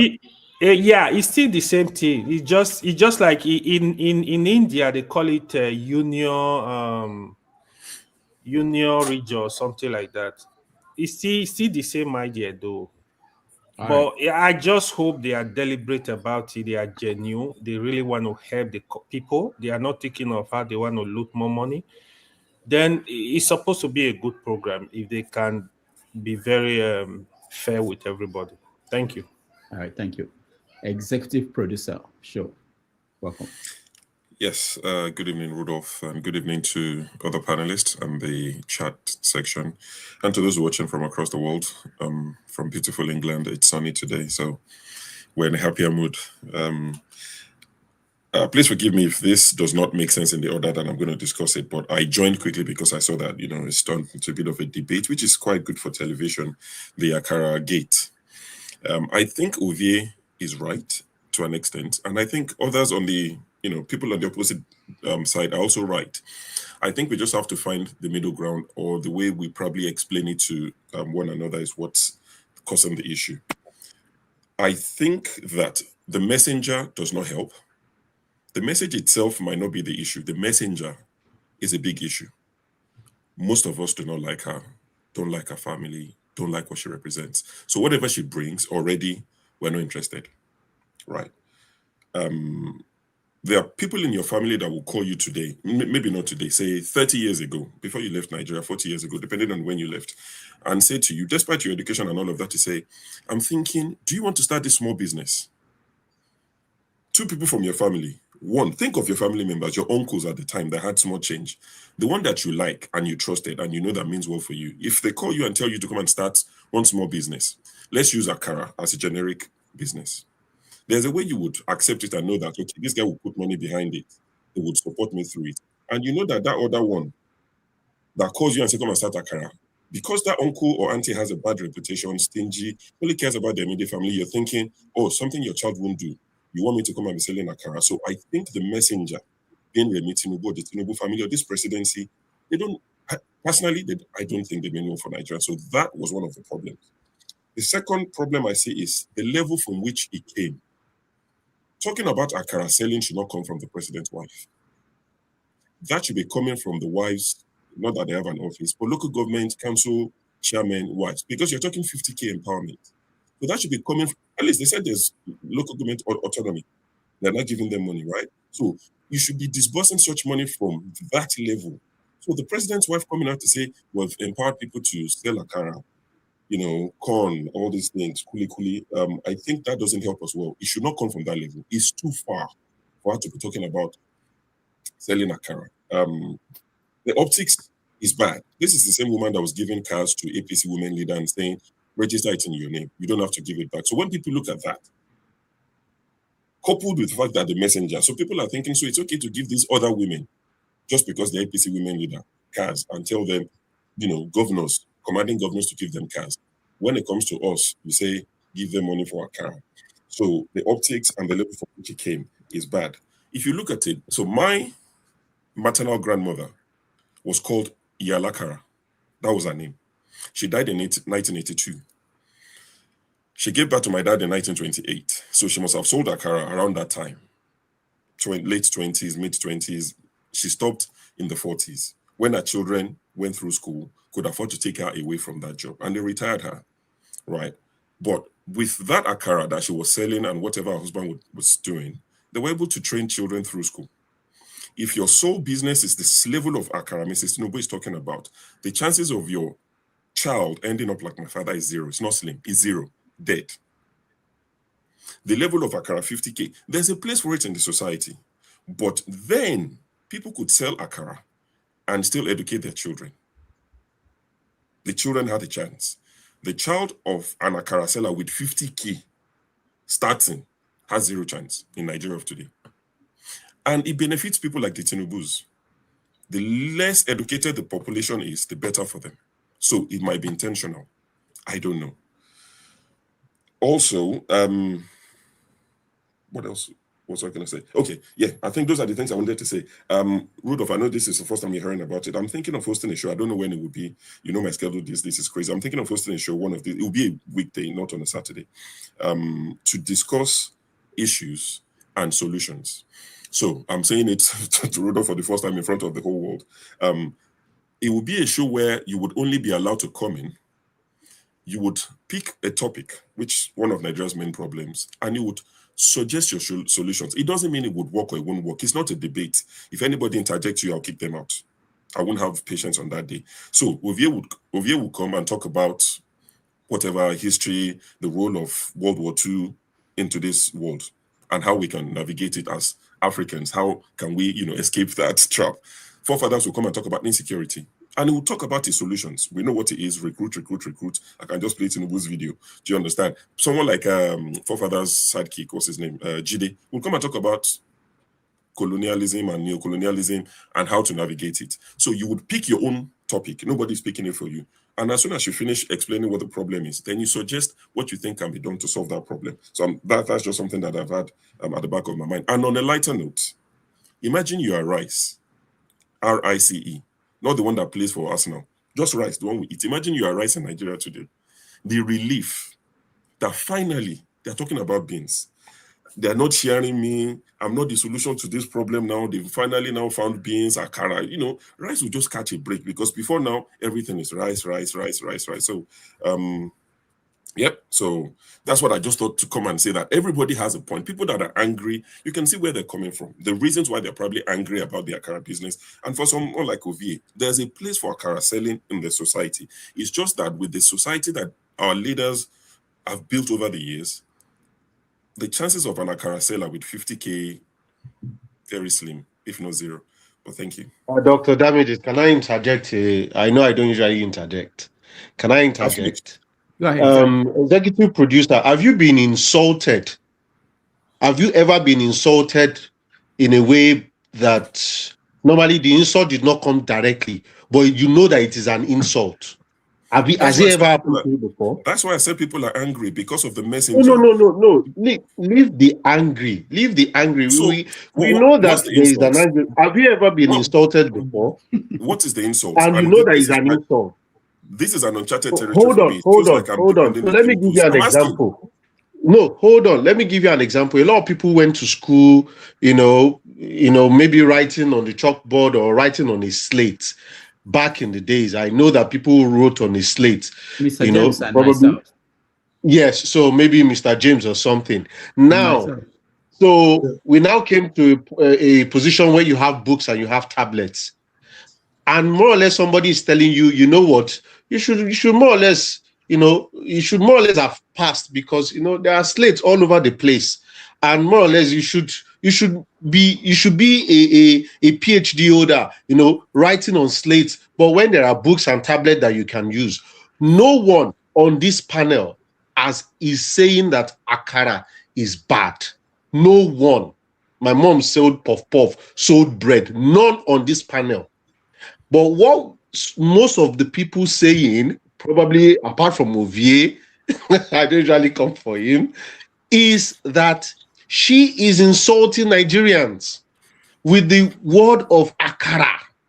look, you can insult someone in a way that you can say, oh, people should, do business. You can say it in a certain way that will not, it's a derogatory word saying, oh, people should go and sell akara. So that's just understand it, that it's not because, oh, we hate I hear them you. or I because hear you. akara is bad or something. It's But, even okay not to like when you're them. insulting someone, try and let people, it's just the insult that I'm more or less looking Let me at, go not back because to people said okay. akara. Yeah, that's fine. I get So you. I I have get a you. question for you, sure. Okay, go ahead so I can respond to Yeah. both. And Would we have had this furore if she had suggested women coming together, maybe like in a cooperative where they can train and learn skills? Okay. So your question is similar to, or your pushback is similar to Solar. So let me answer both. If you refer to my second point, I said the level from which this came is a major problem. If a local government or councillor said this, there won't be an issue, right? If a councillor said this, there won't be an issue. That is so. If you go back to my second point, I said the level from which this came is without the using of insulting. That's exactly what I was alluding to. That it should never come from the president's wife to be telling people to sell akara. You are too far above akara level. You should be talking about better things for the people at that level. So she can even say, "Oh, we've done this." Like when she was talking about 2 billion, 1 billion, like Rudolph said, we don't know where the money is coming from. But she can talk about all these billions and bigger empowerment, and now say that now that there's local government autonomy, we've empowered the local government chairman and the local councillors to look after people at the grassroots level. If she has said that, there'll be no issue. And I agree with you both. I have no issues at all. I'm not defending them. And that's why I said it should not have come from the president's wife to be telling people to go and start akara business with 50K. It's insulting. Oh, yes, every day and twice on a Sunday. It's insulting. I'm with you. Can I point something out to our director? I agree with you that the optics might not go well with everybody and the messenger, but I don't know why we are necessarily shooting the messenger. We didn't vote for her. She's not an elected official. She's not in any way. Maybe she should stop talking. Maybe she should Hold stop on, talking in that wait, sense. hold on. Let me finish. She has the right to talk just like every other, so like in Nigeria, right? But one thing we should, what I want to point out to you is that yes, now local government first ladies or state finance, now they're supposed to talk this thing. But if you go study the history of our first ladies, our former first lady Stella Obasanjo, may so rest in peace. At a point, he had to summon all the 36 state first ladies to Abuja for just one message to let her understand that there's only one first lady in the country and she's the only one. So everything get precedence if you follow that. So I am not saying what she's saying or how she's saying it should not be contested. But at the same time, we should know how to actually criticize who deserves to be criticized. She's the first lady. She knows anything. Now, would they give that office prestige? Now, would they legalize that office? Now, would they give them? Now, would they expect for them? Is the money they put in her office that gives her prestige? Take That's away what the I'm saying. funding. We acknowledge it. We acknowledge that office. Don't blame me for that now. Hold on. There's something I want to understand because I really want to understand where people are coming from. And that's actually in terms of making this conversation go smoothly. For me, Ovie comes from angles I try to understand it. So Ovie is looking at this as there's a class difference, the educated ones and the uneducated ones. So that the first lady is taking care of the uneducated ones, and that we are not understanding what she's trying to do for the uneducated ones. That's where Ovie is coming from, and it's always and we are uneducated are the majority of the countries. That time we take our rightful place, whether we feel explain or analyze, and it doesn't matter at this point. Now what we do. All right. Hold on, guys. Mr. James, go ahead. Yeah, you see, this woman is performing a role she's not prepared for. In the Constitution of Nigeria, there's no office as office of the First Lady. She has no constitutional role to play in government. So making these misguided statements is an embarrassment to herself and the nation. Now, I do not support a situation whereby First Ladies or First Gentlemen interfere with the running of a state. I want to cite 3 examples to back up what I'm saying. In Romania, there was a man they called Nicolae Ceausescu. Himself and his wife were running the country as if it's their personal property. When the man was overthrown, is it 79 or 89, the 2 of them were put before firing squads on Christmas Day. for interfering in government affairs that has nothing to do with her. The second is the French Revolution of 1789, if I'm not mistaken. Yes, The correct. wife of Louis XVI was executed along with her husband for interfering with the affairs of state. The third, I think it was in Nepal when they overthrew the government not long ago. The woman was badly handled in public. So a situation whereby first ladies are so arrogant as to be interfering in matters that does not concern them is what is causing the whole problem.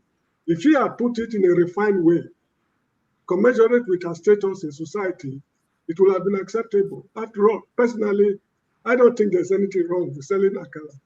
My mother was a trader at a Kiosa market, Second Secular Road, Benin City. She supported my father while Awolowo was giving us free education, and we had it very smooth. So there's nothing wrong. But a situation whereby she's donating billions to people, where did she get the money? Assuming there's a change in government tomorrow and there's violent overthrow of government, and she's called to account for how she got the money, what will she say? These are things they are not thinking about. Anyway, I wish her well. Thank you. All right, Rodolphe, I'm going to drop off in a second. I just wanted to give someone the highlights or the podium they probably don't deserve, just for record keeping sake. HP 89 in the comment section. I see your comment and you say, Show is defending the First Lady as he defended Afe Babalola against Delifa Rotimi, but he falls flat on his face. And Niger madness, they come from that angle of Niger. May you find healing. May you find peace. I bought Delifa Rotimi's books when it was banned and it was not meant to be sold. I bought copies for people in the UK who are not interested on Amazon with my money. I bought copies through someone on this platform in Nigeria, and I told the person to distribute to people in Nigeria when Delifa Rotimi's book was banned in Nigeria. I frantically found, I was searching the internet, I found a seller in Nigeria. I sent money. I bought multiple copies of Delifa Rotimi's book. I join his shows on Sundays. Go to my Twitter handle and search Delifa Rotimi, and you'll see the things I've said about him. Every time I've, sort of quoted him and mentioned him. So if you don't understand things, don't jump into conclusions, go out, fresh air, have friends, don't be, but hey, yeah. Your update no complete. You not bring update for the heartbeat of the state. I saw it. I saw it. I was going to send it doing exceptionally well. I thought let's give Edo State a break. Well, I saw some videos from Edo, quite interesting. Because he's doing well. You won't give him a break. Anytime we make mistake, go ahead. All right, I have to go, guys. Take care. All right, thank you. Sure, thank you so much. Let me talk about the show for today and tomorrow. A few things that I think you guys should know. I have an engagement I have to attend, so I will be handing over the show to KJ in about 15 minutes. And tomorrow on 90 Minutes Africa. So we already scheduled this writer and activist, Farida, to join us tomorrow. But I just got a message from her that she's indisposed. That means she won't be able to come in tomorrow. We rescheduled her for the 19th because we already have someone scheduled for next week. So this show will not happen tomorrow as planned. We will bring you a different show tomorrow. So I wanted to bring those things to your attention. Forefathers will do his traditional show after this one, but I want KJ to finish up this one in the next 30 minutes. I see Forefathers is around, and I see TF. I'm used to the flagship, but welcome to the show. Thank you. Can you hear me? Yeah, I can hear you. Good afternoon, gentlemen. You want me to hold on? Oh, go ahead. Okay. Well, I just have a quick question. I'm not going to take too much time. Okay. Yeah, so I heard somebody talk about, made a small comparison about China and Nigeria when it comes to this Akara business. And my question is, how much of an industrialization has this Akara business done for Nigeria since the donkey years that it's been fried? Does anybody know? Well, from what everybody is saying, I know people who did that, families who trained their children that way through that business. what I'm worried about is Timaya was a plantain seller. Sunday Dare, who is I don't know his current position now, but he works with the presidency, talked about his mom being He talked about his mom training them through Akara. So the issue I have is how many positions are open for Akara sellers now in Nigeria? Like Oshodi is. I walk through Abuja, I see people selling corn and all this. Is it that the business is booming, that if you have 10,000 people in Lagos now going into that business, that they will have customers, that the issue is getting 50,000 naira too. And also, I know that the cost of a frying pan is more than, I actually saw the cost because something I'm doing on the side, I saw something.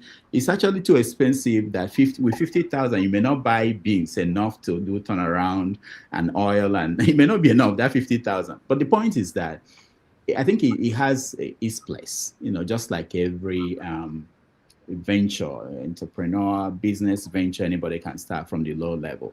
But I'm not thinking that, like Sho got it right when he talked about the level, local government level, the wife of the president, they should set goals and inspire people. They should, that's the kind of thing we want from them if they actually want to be involved in this conversation, but not to make it look like. Anyway, let me not just repeat what people have said. You guys got it right. I think. Well,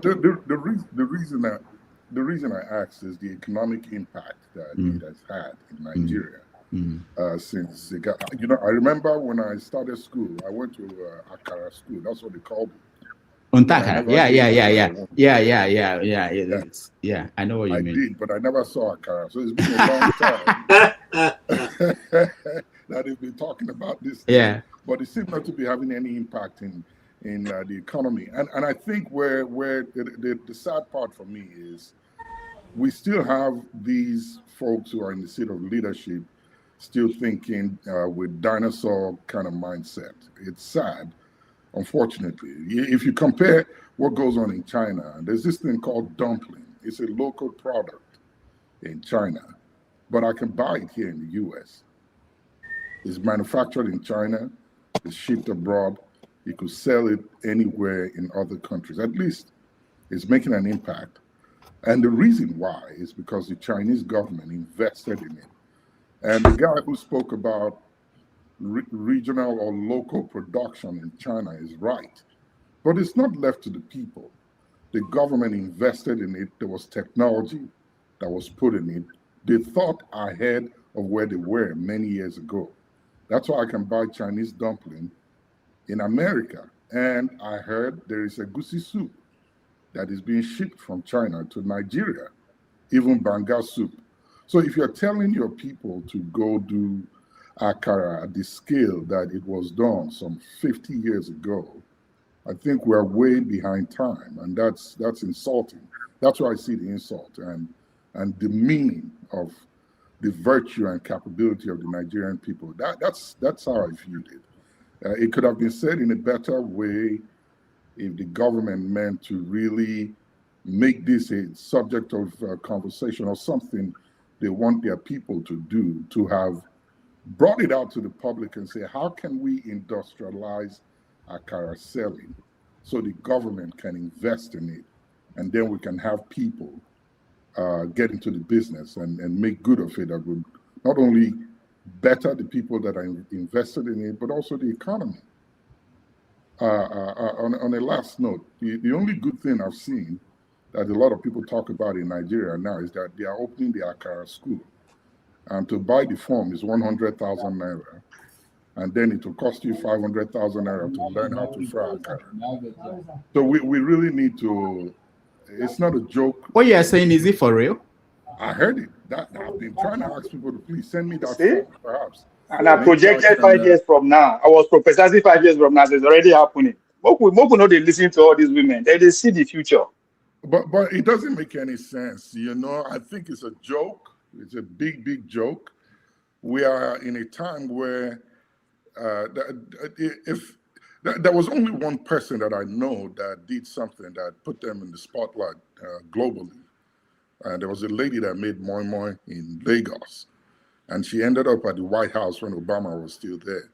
I was expecting that by now, her moi would have gone all around America, if not globally, if she was so good at the product that she was called to the White House to make the same product for a dinner that was going on. But we don't hear about her anymore. So I can that way. TF if you want. We used to be my neighbor in Abuja. It's not Lagos. Oh, Abuja, okay. Well, I thought it was Yeah, she's still very much is one of the stuff. She still makes a lot of waves in Abuja, but that's one person out of several other people who did that business who never got to be anywhere. And you see, the challenge of it is just like Rudolph said, when the top echelon, the people you expect to be the cream of the society, is thinking at a pedestal level. What do you expect those at the lower level? How do you expect them to think? You see, for a want of a shoes, the law is lost. Okay? If they can think that way, there's nothing there's no hope for anybody else. Because there are many other ways. Look, I used to work for an NGO. We used to go to places and gather people and start them on a small scale industries, women and especially train them on how to make soap and make other things for themselves. This is a small NGO. This is not a government with the power of government. And we can be able to sway them into doing something more productive for themselves and their children. What more of a government official who can give 1 billion? With 1 billion alone, you can start a technical school that those people you are hoping that they'll go up and selling like akara. Just like somebody asked on the comment section, how much akara will you sell to rent a house that's now going for 3 million? But KJ, this 1 billion and 2 billion you're talking about, yes, P Square sang a song. I don't know if it's both of them or one of the brothers that sang it. He called it audio money. This is what we hear, but was it really given? What I'm saying in essence is that part of that money can be used to start something more solid that can take care of more people and who will now be productive in the area of the economy that we count. If you train a carpenter, when I was growing up, we used to have St. Joseph Seminar trade centers where people go. Okay, those who go there, they are the top mechanics now. They're the top upholstery makers. They're the top carpenters. They learn these things, and all they needed to do is come out and make better of their life. You cannot tell me that my mother was selling akara, and akara is very good in my community. My village, when we go in every December, we look forward to eating the akara because that's what. These are not business that people go and say they are sitting behind and doing. They just do it in the morning when people want to take breakfast, and that's it. They go on to do the other things. Nobody can go and say you set up a selling akara. How many people eat akara in the afternoon? How many? Nobody. They say in the evening. These are business that are still. That's why the first lady. I was happy with that picture she showed. The former first lady. That look, these things are not something we already doing this thing in the north. It's not something you can't teach another how to do. They do this thing on the side, and by 9-10 o'clock they packed up. So it's not a big deal. So when you come advertise as if you are giving us a new idea, some people are flexing muscles and saying, people are having high cost. No, these things have been existing in the north. It's not a big deal. Okay? If you even in Benue, there's something they call, in fact, the Benue one, you even in the north, you can sit there, you take the akara, you take the cocoa, okay? You enjoy and just go your way at a very little money. It's still going on. It's not something we are hoping to build a nation. You don't be a nation by selling cocoa and akara. I think Rudolph, sorry, please. I think it's a bad business module because if you have a street of 30 homes and 20 homes are frying akara, who's going to buy them? Exactly. That's the key point. But let me just before I go, I wanted to hear what you people thought about America at 250. It might be very interesting to hear what you think about TF in terms of what would the world, your own estimation, how would the world have been without America, United States of America, as it's structured today? How would that have changed the world? Because what could have happened, people don't think about this. If they don't have the kind of leaders that envisioned building a bigger country, you could have had the Northeast being a country, maybe Massachusetts and all the New England, territories come together, and then you have Texas as a country, have California as a country. That could have been what would have happened. So how would that have impacted the world in terms of the role America played in the history of the world in the last 250 years? And based on the trajectory America is on now, how do you think how will America look like in another 250 years? Now we're looking at this in terms of knowing that India and countries like China, they've been around for 1,000 years. And we see the development of those countries. And then we can also go back to our country like Nigeria and think about how will Nigeria look like 250 years from now? And do we think about things like that? And, I would like to hear what everybody may have to say about that, just to mark the American independence. Not because, Tony, let's start with Tony. Dr. Damages, just a very short one. There is something that is very striking about America when I look at, as it celebrates 250 years of independence. This is a country that was colonized by Britain. And today, much greater than Britain itself. And we have a country where every time people point to, it's because we're colonized, because we're colonized, because we're colonized. There's a lesson that we can learn from America. For me, that's very, very striking. Okay, that's a very good one. For me, I think that the biggest part that I see is how diverse America is and how they've been able to manage this diversity for 250 years without killing themselves. When you think of other parts of the world, other countries like Nigeria, that is talking about splitting and going their separate ways, I think the big lesson is what is that secret juice that they have in governance that kept them together for this long, and they're still being able to be the #1 most powerful country in the world. There are many changes that have happened since they took over as world power, but they're still together and they're still managing the world.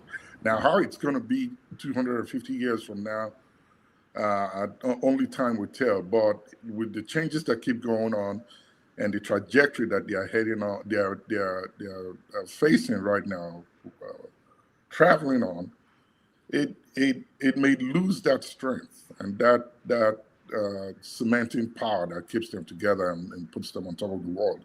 I just pray that they keep respecting diversity, the variety that we have, which is the biggest spice of life. So sorry, I'll be moving people out so that new people can come in and you can put me in the back. No, before you go, are you saying that the juice, the thing is diversity? That's what made America what it is. The diversity is what makes it what it is. It's nothing else. There's nothing. But sorry, Mr. Rudolph, I just want to correct the flagship. I think TF, he's just abbreviating the flagship, Mr. Rudolph. Oh, okay.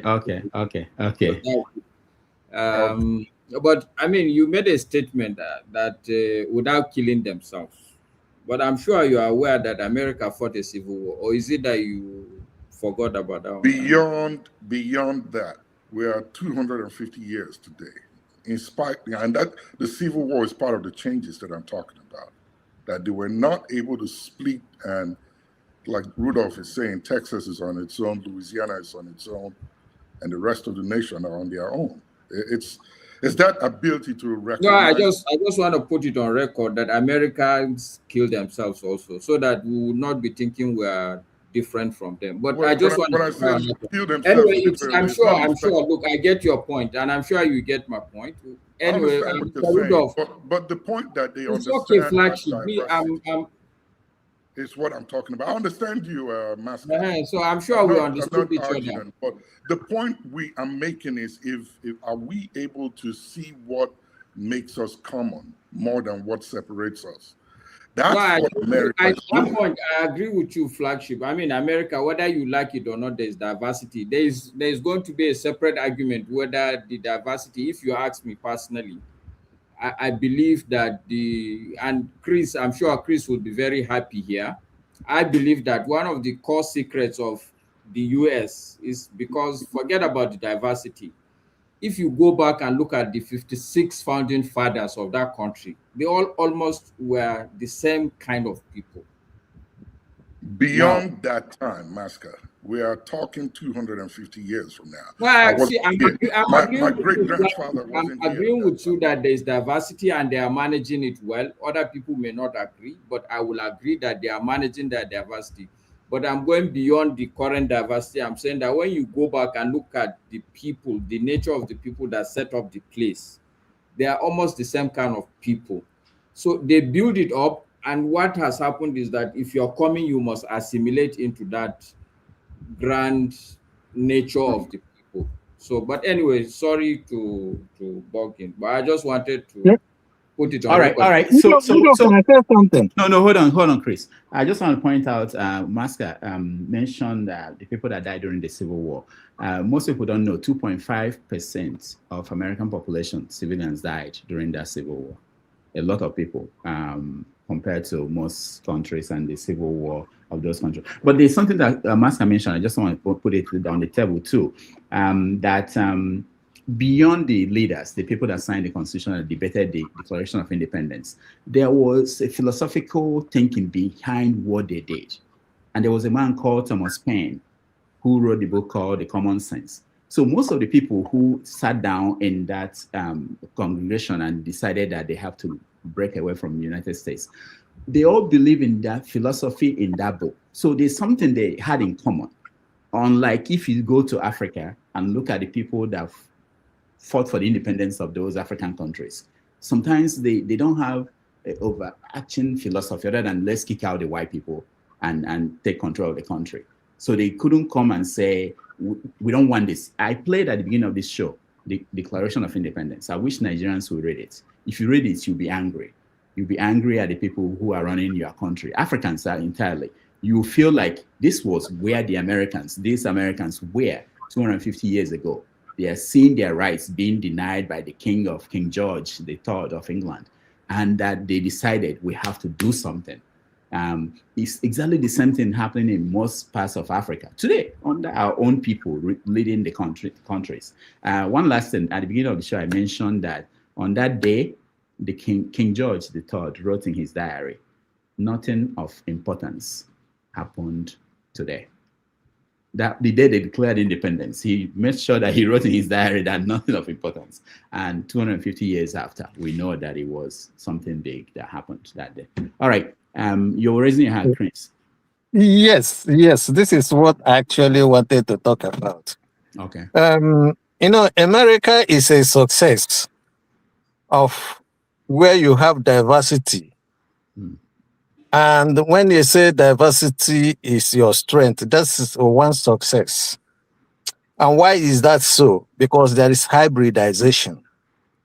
So when people talk about America, existence of diversity in itself does not confer strength. It is because of hybridization. So when you are talking about those people that sat in that room to say, these are the characteristics we want for this nation. That's what is called hybridization. Now, when you come to Nigeria, the difference is clear. Azikiwe studied in America. Awolowo and Sedwana studied in Great Britain. In Great Britain, there are two ways you can build a nation, two models, originality or hybridization. In Europe, they settled their own in 1745 or so, after so many years of war. So they said every nation, that's every ethnic nationality, deserves right to have its own nation. But in America, those in America, they cleared all the people that lived in that place and said these and these and these are the characteristics we want in this particular place. So it doesn't matter whether you are from America whether you are from Africa or you are from Asia, as long as you come into this place and you pledge these characteristics, you are welcome. So it is not multicultural. America is not multicultural. It is multi-ethnic. It is multi-ethnic, but it's not multicultural. But if you come to here in Nigeria, you have not just only multi-ethnic, but multicultural. Now, when you have there was a discussion between Awolowo, Zik, and Ahmadu Bello, they said Azikiwe wanted them to subsume all the nations into one nation. So, in other words, he wanted hybridization, but he was overruled by Awolowo and Saduana. Now, they instead of going their separate way completely, they decided to live side by side, hoping that they will form a nation based on multi-ethnicity and multicultural, which is very difficult. It's not done. And to make matter worse in Nigeria, you have incompatible cultural diversity. You see, whenever you talk about this, and this is the core cause or the core problem of Nigeria, nobody talks about it. They will tell you, oh, no, it's leadership, it's this, it's that. I've told them, no. But like I said, I would like to discuss this with Masca if he feels like anytime. I wouldn't mind, I can call him. Chris, so that you understand the basics of the problem called Nigeria. Chris, has nothing to do with Chris. This point you are making is because I myself, I understood. If you look at America, this thing you're saying, nobody will argue with you. But, yeah, exactly the point I'm making. So we can sit down. We can either understand ourselves to say, okay, there's a problem here.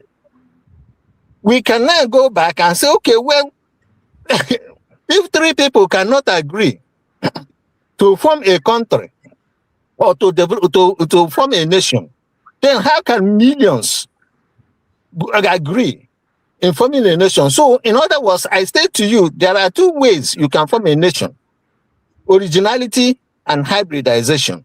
So we can choose in Africa whether we can use originality. If this hybridization hasn't, well, we haven't even tried any hybridization because there's no characteristics that we have said to set ourselves, say this is what we want. Okay, that you can never say this is Nigerian characteristics or Nigerian culture. But every country, every nation must develop through its culture. You cannot develop outside your culture. Okay, Chris. And that's my argument.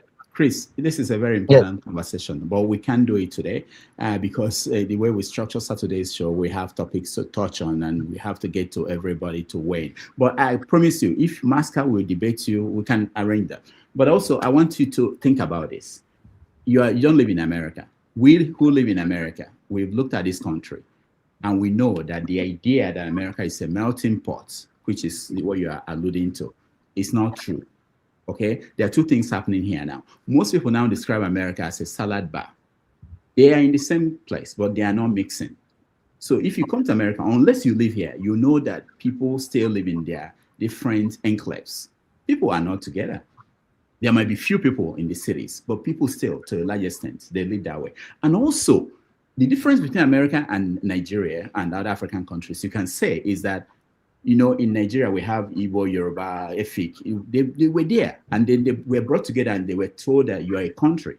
In the case of the United States, people came from different places, displaced people who were there, and then formed something. But this is what's happening now.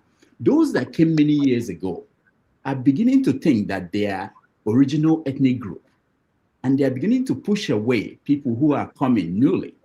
It's been going on for years, but now it's more pronounced. So you find people talking about getting their country back, their country. They don't see themselves as part of the people that came from somewhere. So I'm just saying that what's the ideals of America that you are pointing at and comparing it to Nigeria is not actually what is playing out in America today. There are people now who are beginning to feel that we are the original people, we are the indigenous people of America, that you people from Latin America coming in now, that you are not original. Okay, they forgot that Texas, they forgot that California were originally occupied by people Mexico. Yeah. So the point I'm saying is that Rudolph, you are right. You are right. You see, let me explain this to you. If you have studied the genetics, getting a word in here. if you are a breeder, if you have studied the genetics, if you have studied genetics and you studied breeding, you will understand what is going on in America is always going to happen. Okay, but the real thing, the real thing is what is called the Constitution. Okay. What is going on in America, if you have studied genetics, you will understand what is happening in America is likely to happen. Okay, because there is always going to be back crossing. Okay, there will always going to be back crossing. So those back crossing are going to be referring themselves and say, well, we are American. Oh, I mean, we are Chinese. We are in whatever country they came from, right?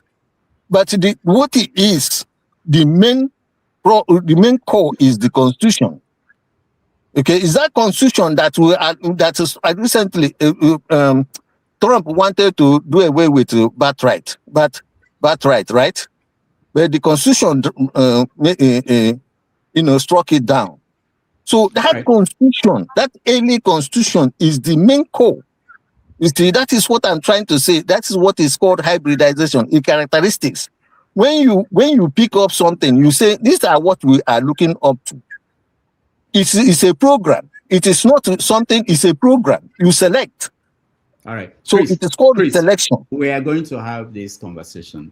Hopefully it will And just as a teaser, Mr. Rudolph, Chris is already all over the place. You in one breath, you're saying that it is the ethnicity of the people that is important. Now today, you are putting up Constitution. You can't have mask. As almost at Pansat brought you up here so that I'll get you.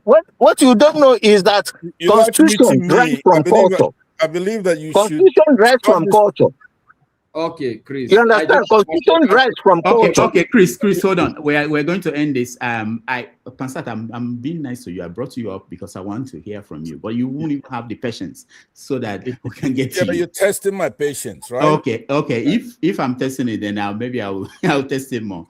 All right. So we are not going to. This is not about Constitution. I just wanted to hear viewpoints about America. What you think is working? Why it's doing better than other countries, and what are the challenges? And will it survive in another 50? Just briefly, 2 minutes for everybody. Pansat, go ahead.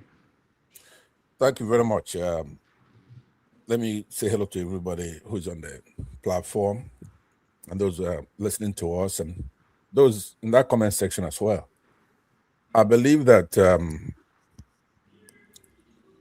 with the issues that you raise, myriads of people have come up here and they've spoken on the Akara business.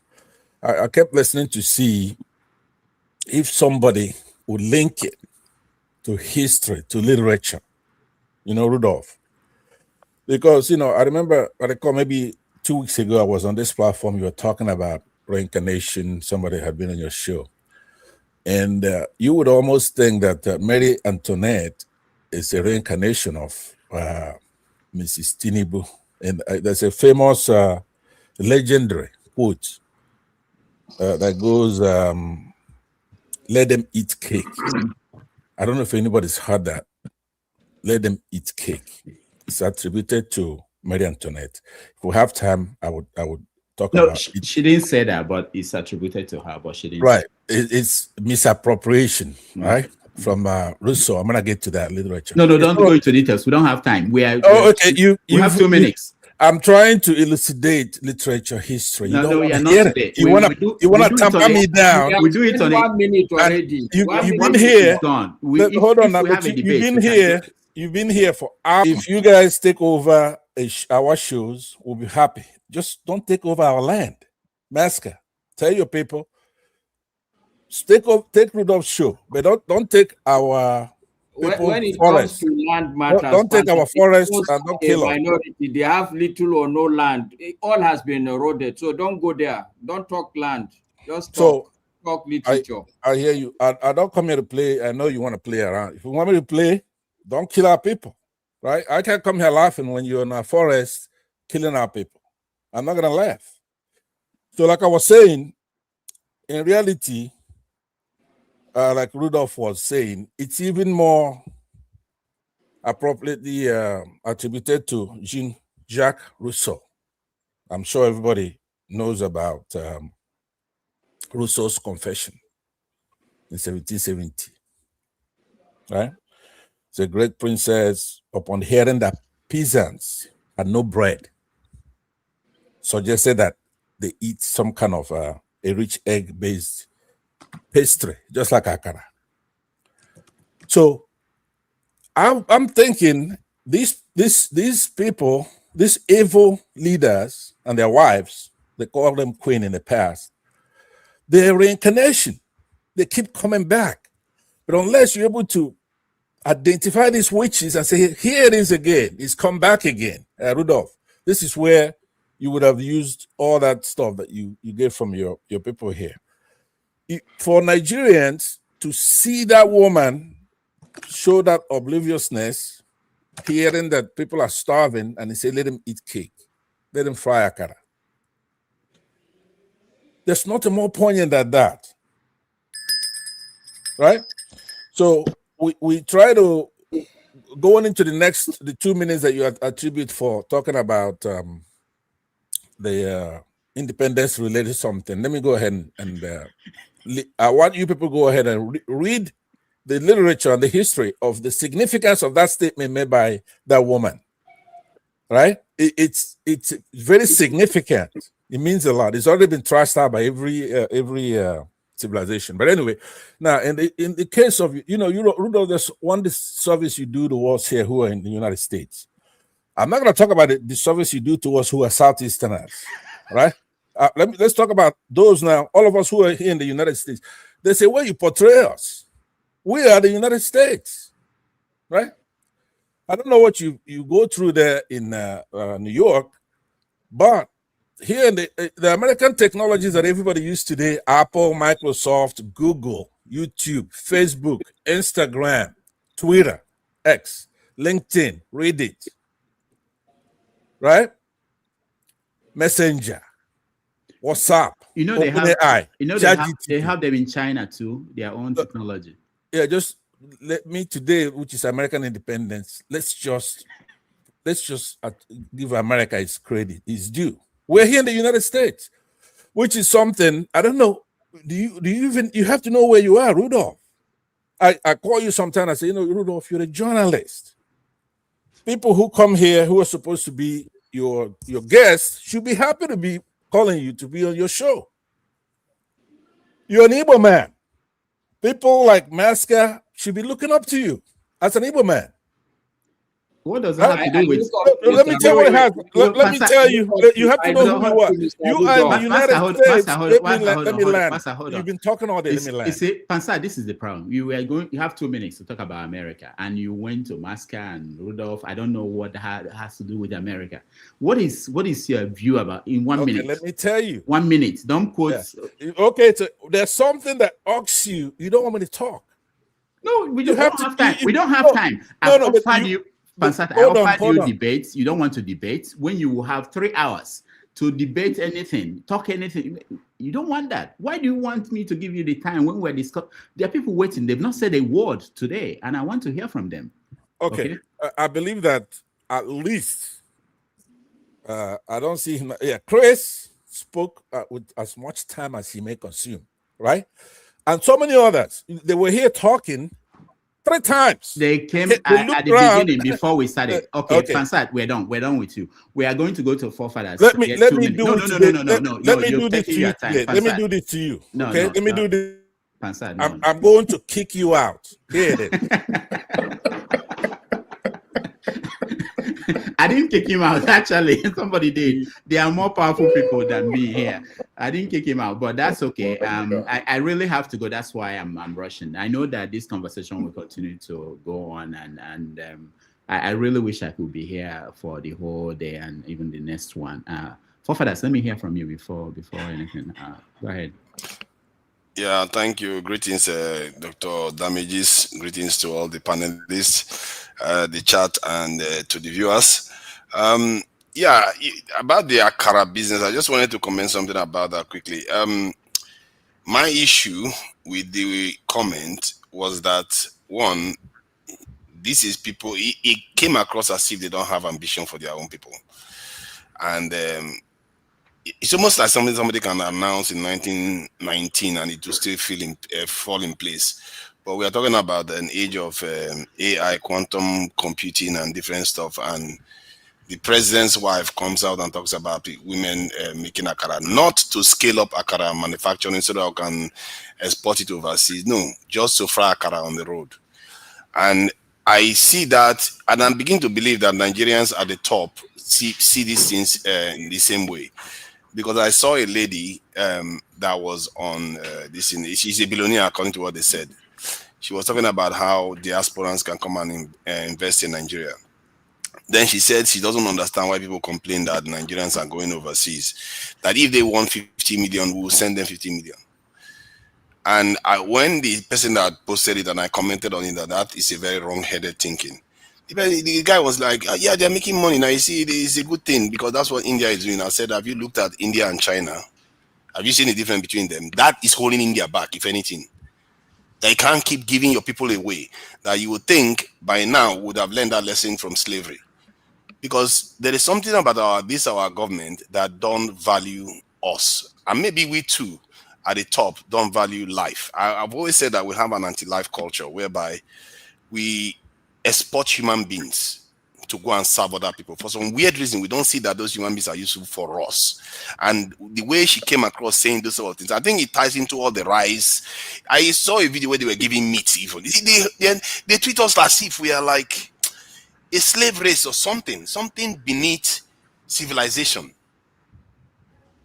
Coming out in 2026 to talk about women frying akara. We are not talking about, shops here. Akara level at 50,000 naira is on the road. Akara. Not a shop. Nothing like that. And that is what I found problematic because there is no ambition there. There is no ambition. And I find that, I think maybe some people inherently, this is what they don't like about it, but they don't know how to articulate it very well.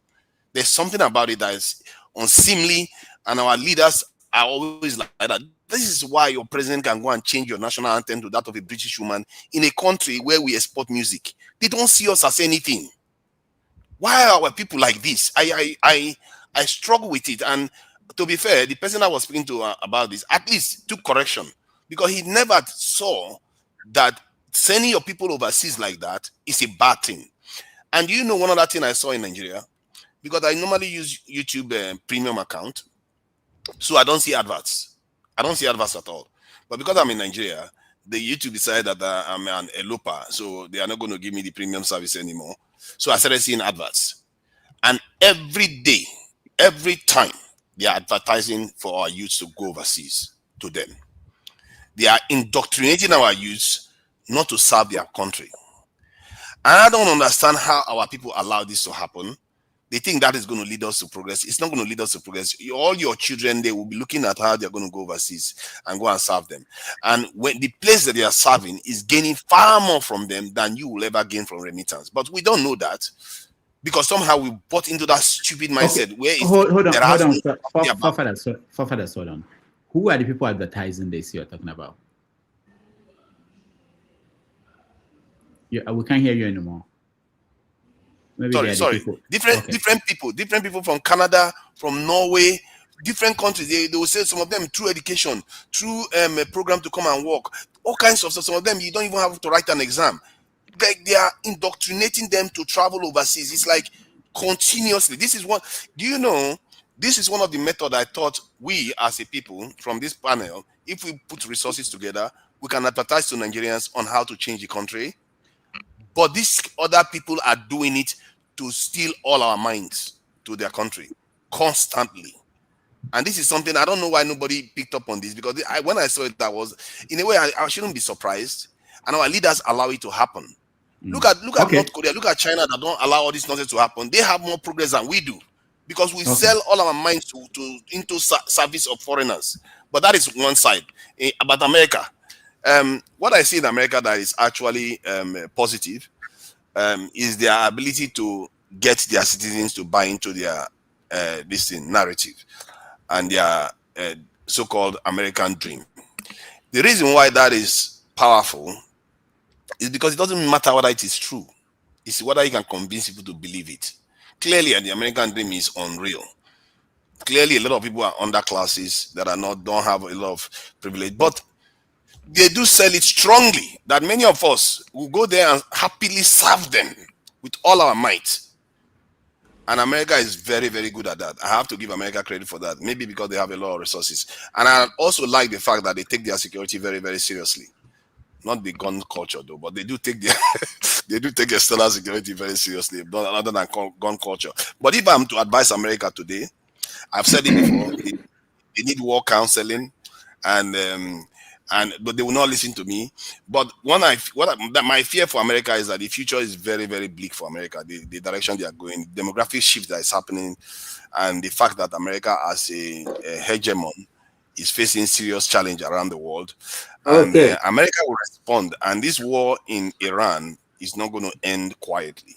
America will respond, and things are going to get messy because America would rather do that than go back to Epstein file and go back to the demographic shift challenges that they're going to face inside the country. Thank you. All right, thank you so much. Rudolph, permit me 1 second. To forefathers, I think there is what they call the National Orientation Agency in Nigeria. You should teach this idea to them. You don't need a platform to do it. It will work very well. They have budget for ideas like this, and they can make it known to the Nigerian people of how to stay back and build Nigeria. It will work and be very fast if you really believe in that idea. Thank you. Yeah, and Solly, go ahead. I think you have a question. Sorry, you know what? Last week I would have said they know. Now I don't think they know. So maybe it's worth me going there and actually having a word with them. Thank you. Are you in Nigeria, forefathers? Or is that top secret? Why do you think my internet connection is so shaky? I'm in Nigeria. Okay, I didn't know. Okay, Solly, go ahead. Yeah, so when it came, you got to the point of saying that they are running adverts to target Nigeria. They run adverts here in the Netherlands for people to go to Malta to go and, work in casinos, but people are not doing that. So are you saying they are targeting Dutch people to come and do that also, by your logic? Good question. It's everything always seems like those ones are not. Those ones are Western. Hold on. Don't do that. Those ones are Western nations. They are not susceptible to the kind of advert that is coming to Nigeria. That's the difference. East Europeans came to Western Europe and they returned back to Eastern Europe because their country is doing better now. Those about adverts will not affect them that strongly, but Nigerians it will. That's why North Korean. Pardon? They are running the adverts. As Nigeria is a capitalist country, you are free to advertise jobs if you want. All right. Yeah, but don't you understand what I'm saying? We are susceptible to it. That is free market economy. You can't start it. Yeah. You know what? I can't help you there. That's where your mind is. If the government wants to stop people from doing that, then that is on the government. You can't stop them for advertising what they want to advertise. Even if you stop them from advertising, would that stop people from leaving if the country is not working for them? Right. It's not just the adverts. My point is that if you have to slow down the people that are leaving your country, and if they can run their advert, but you can block it in your country, like in Russia, India, even India, you don't see those type of adverts. China, all those places, those people have their own strategy now. That's what they have their own strategy. They send people to the West and they make sure they return back to contribute to the economy. And some of them that even in the West, they contribute to them to buy intellectual property rights in the West. But we don't have a strategy. Our strategy is let them go and serve. The father solely, you are looking at this way. I'm really disappointed that you don't understand that you have to have the best minds in your country. The best mind in your country is supposed to remain in your country to build it. Yeah, but they're not going to remain if the people managing the country are not making it good for them. They see you as a Karasela. They see Rudolph, I think there's nothing bad in selling Akara. No, they see you. So you go to school to train. It's not about that. North Korea leader prevented their people from. Sorry. Okay, hold on, guys. I don't like people talking over each other. Hold on. No, hold on. Sorry, we're not going back to that. We can find a way to put it into what you're saying. the flagship. Go ahead. Let me hear you. Oh, well, I was just going to mention that I think what Forefathers is saying is the same thing that Mrs. Tinubu is saying, but he's saying it in a different way. All right. So How? explain it for Forefathers to understand that the economy is bad, and you're asking the people to stay back there and fry a car. To fry a car for a living. The economy is bad, and you're asking them not to leave, but to remain there and endure the punishment and suffering that they are going through. They will always leave. Get a better How life. does that correlate? See, what I'm advocating is you restrict to an extent the indoctrination of your own people, because like look at Iran today and look at North Korea today. You guys used to laugh at them, they are useless and everything. They are far more advanced than Nigeria today. North Korean economy is growing right now. They have far more better infrastructure than we do. Even Iran that has been bombed today has even more power supply than we do. Why do you think Israel was going after their scientists and their engineers? Because they educated their people and they kept them inside the country, even if the country wasn't doing too well. You can't allow foreigners to brainwash your people. Don't you understand that? Don't you value your people's lives? But our people, we have anti-life culture and we won't learn. And you think it's only the elites that are like that? Look at what they are saying here. They don't understand. You've sold your people into slavery for hundreds of years. You still haven't learned any lesson from it. That your lives matter. You need to keep your people in your country to develop your country. But I don't know how else I'm going to say it. I support you, Forefathers. I support you. All right. Let me bring in KJ. You have to take over. I promise that I have to leave, unfortunately. But I wanted the conversation on this America to happen so that I'll hear people's opinion. I'll watch it later, and also Pastor Enoch Adeboye and what he said about Tinubu. I think there is a conversation that we need to have around that, especially with people's reaction. People felt that he was being criticized. People don't. I think they are pretending they don't understand why he was being criticized. I want to hear what people think about that, because sometimes this issue, it might be minor on the surface, just like we are talking about Remi Tinubu. It might be minor on the surface, but there's a bigger issue around it. And of course, the main topic today should have been Adeniyi, which I hope you guys will get to. Because if that is happening in that country, I don't think the most important thing is to worry about who is advertising to get people out of that country. You should be telling everybody to leave. If there could be a fake agency that hired 300 people and it's in the budget and its presidency is telling you they don't know about it, you should tell everybody you know is to leave the country, because I wouldn't want to live in that kind of place. But anyway, why would you tell them to leave? You solve the problem. Jesus Christ, why do we always want to abandon ship? Are you jumping into another man's ship because they have agency? Destroy the agency. Forefathers, I'm happy you are back in Nigeria, and I'm hoping that you can walk into the orientation agency and begin the conversation, because I want you to do what you are saying. Part of the argument here is to encourage you to show example that it could be done. It's not about just saying people should stay and people should not leave. It's also saying that I'm here, I'm going to make that change. Don't go anywhere. Let's make the change. That's what is needed in the country. No, I agree with you on that. Yeah. So that's the message. The message is not. Let the naysayers be saying what they are saying. That's, to you, it's nonsense. You are there to say you are going to prove right that we can make this change, and I'm here with you. Don't go anywhere. Let's go. And I'm happy to hear that. Yeah, I think making the argument is a valid point. There was a time I would have thought Nigerians knew that, but they don't know. They actually don't know. They actually think it's a good idea to be sending people overseas. They don't understand it. All right. So we have 220-something million people. So even if some people leave, you still have enough people to work with and fix the place. All right. I'll see you guys. I have to run. Thank you to everybody. That's exactly what that lady said. 50 million. That's exactly what you want to say. That's why I think it's actually valid to teach Nigerians this. Because they don't know. They actually think it's a good idea. Okay, KJ, they think it's a good idea. Help anchor the next maybe an hour or two, and then Forefather. Yeah, no, I'm just going to be an hour, and I'll hand over to Forefather, who is ready to. Yeah. All right, I'll see you guys. All right. Bring Ovie back and other people who are back in. Okay, yeah, Ovie especially, yeah. Okay, and Ike. Okay, I'll see you. Okay. I'll be listening. Okay. All right, take care. All right, thank you. Okay. You can put me in the backstage. Okay. All right. Ovie and my friend, the flagship, want to go behind. Okay.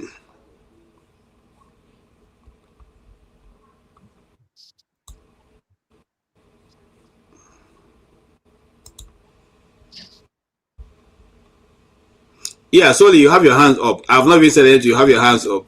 What's up? Okay, me, I want to talk about the Akara issue. We have finished that. That's what I've been doing since now. Please, let's not go there. Let's go to the main topic where I think most people are here to actually hear and see. Yes. Like we say those days in the barracks, parade don't change, commander don't change. So everybody, line up. Oh yeah, quick match for. All right, gentlemen. Truly, I want to sympathize with Nigerians. When I say sympathize, not because of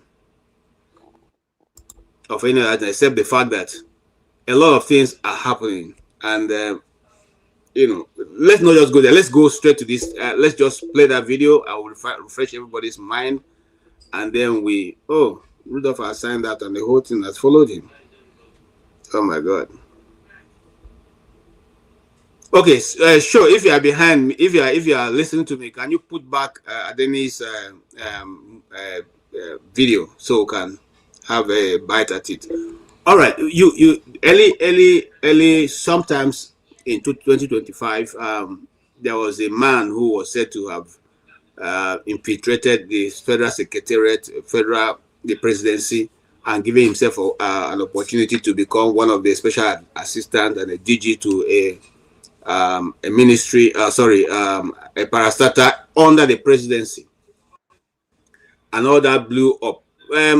Rudolph, if you can still hear me, please load back that video. As you left, the whole thing went off. So can you use that to remind everybody what we're talking about? All right. How many of us have heard the story of Mr. Adeniyi or Prince Adeniyi, who accused Gbajabiamila of being the person who is aware of the appointment and all that, and he procured the appointment from him? This agency has been operating for over 1 year. It has a budget. It has over 300 staff. Okay, let me just read that what I've already KJ, sorry, it is not Prince Adeni that accused. It is Gbajabiamila that said that the agency, there's an agency that was fake, that is not existing. So that's what started the argument. Yes, the Badami, the chief of staff to the president, who is one of the most powerful people in the cabinet of the president government, accused this man of running an agency that does not exist. Now, before you guys begin to jump in, I want to give you something so we don't have to start from there. You already know. First and foremost, this guy who is accused of being a fraud has an account with the Central Bank of Nigeria. That agency has an account open for it with the Central Bank of Nigeria. That agency has over 300 staff that are working in the second floor of the Federal Secretariat. If you know Abuja, the three-arm zone, the presidency, the National Assembly, and the Federal Secretariat, which is one of the areas that you hardly, it's always very secured. So he has 300 staff plus working under him.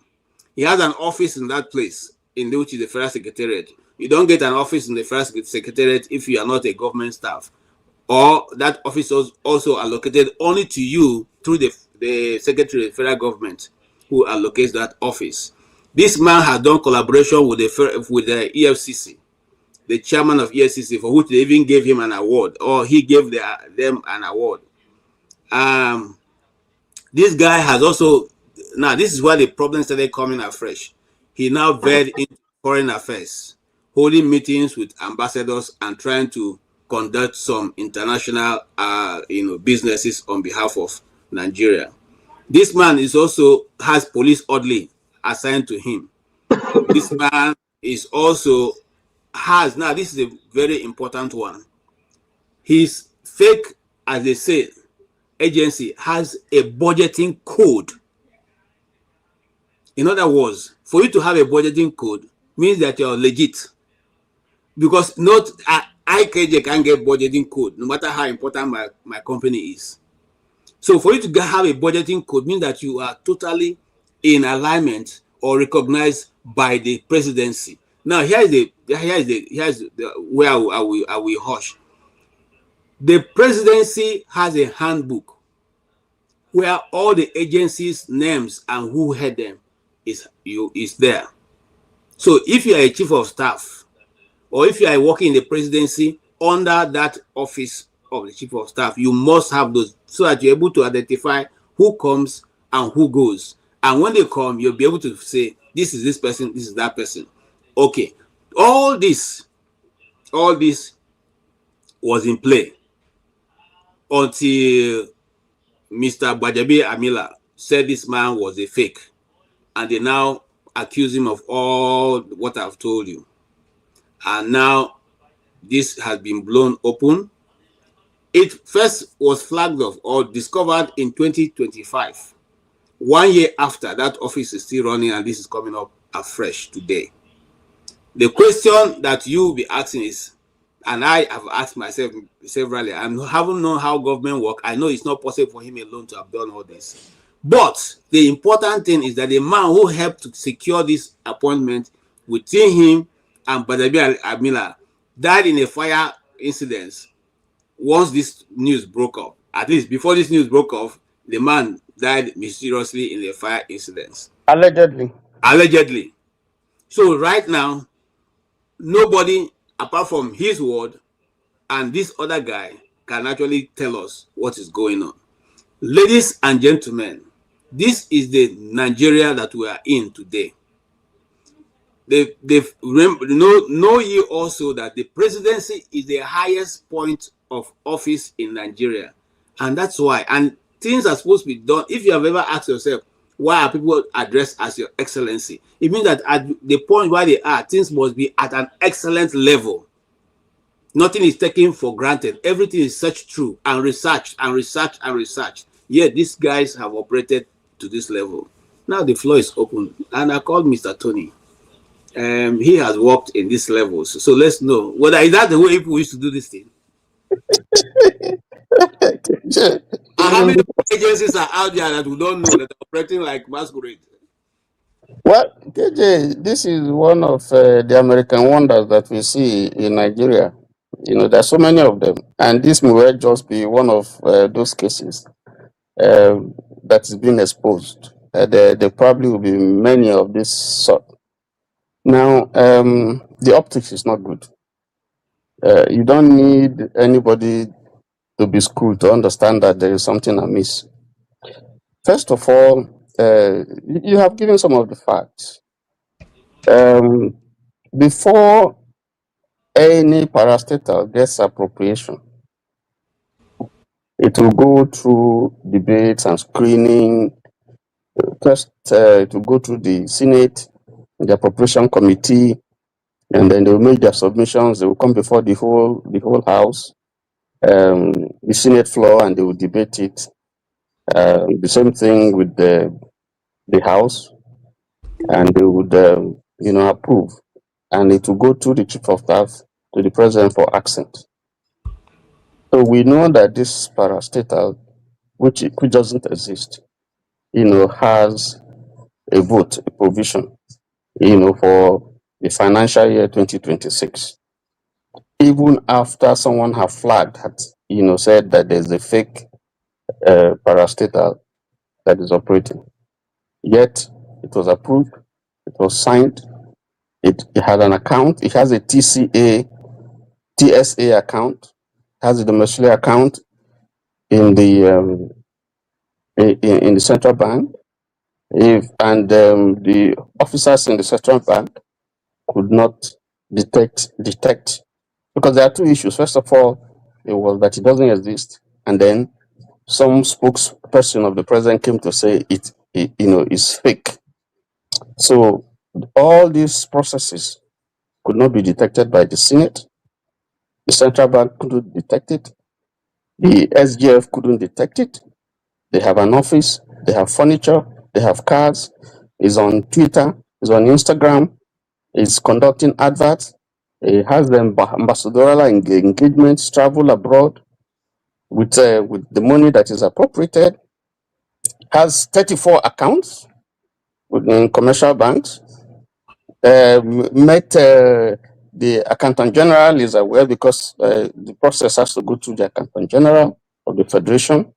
The security agencies couldn't detect it because part of the procedure is also it will go through there. Um, the head of service, the recruitment has about 300 staff. You mentioned it. They have an office, they have furnitures, and they've been doing their job. And yet someone tells us that it doesn't exist. I find it difficult, to believe that because from what we know, it exists. But they shied away from that argument. I say, oh no, now it's fake. Nobody appointed him. Now, dealing with that argument, the man said, it's not fake. I paid 400 million to someone who are an intermediary. And then I have a balance of 200 million to give. And is that possible? Yes. I know that happens in Nigeria. I know that of a fact that it happens. If you take the customs, take the police, take the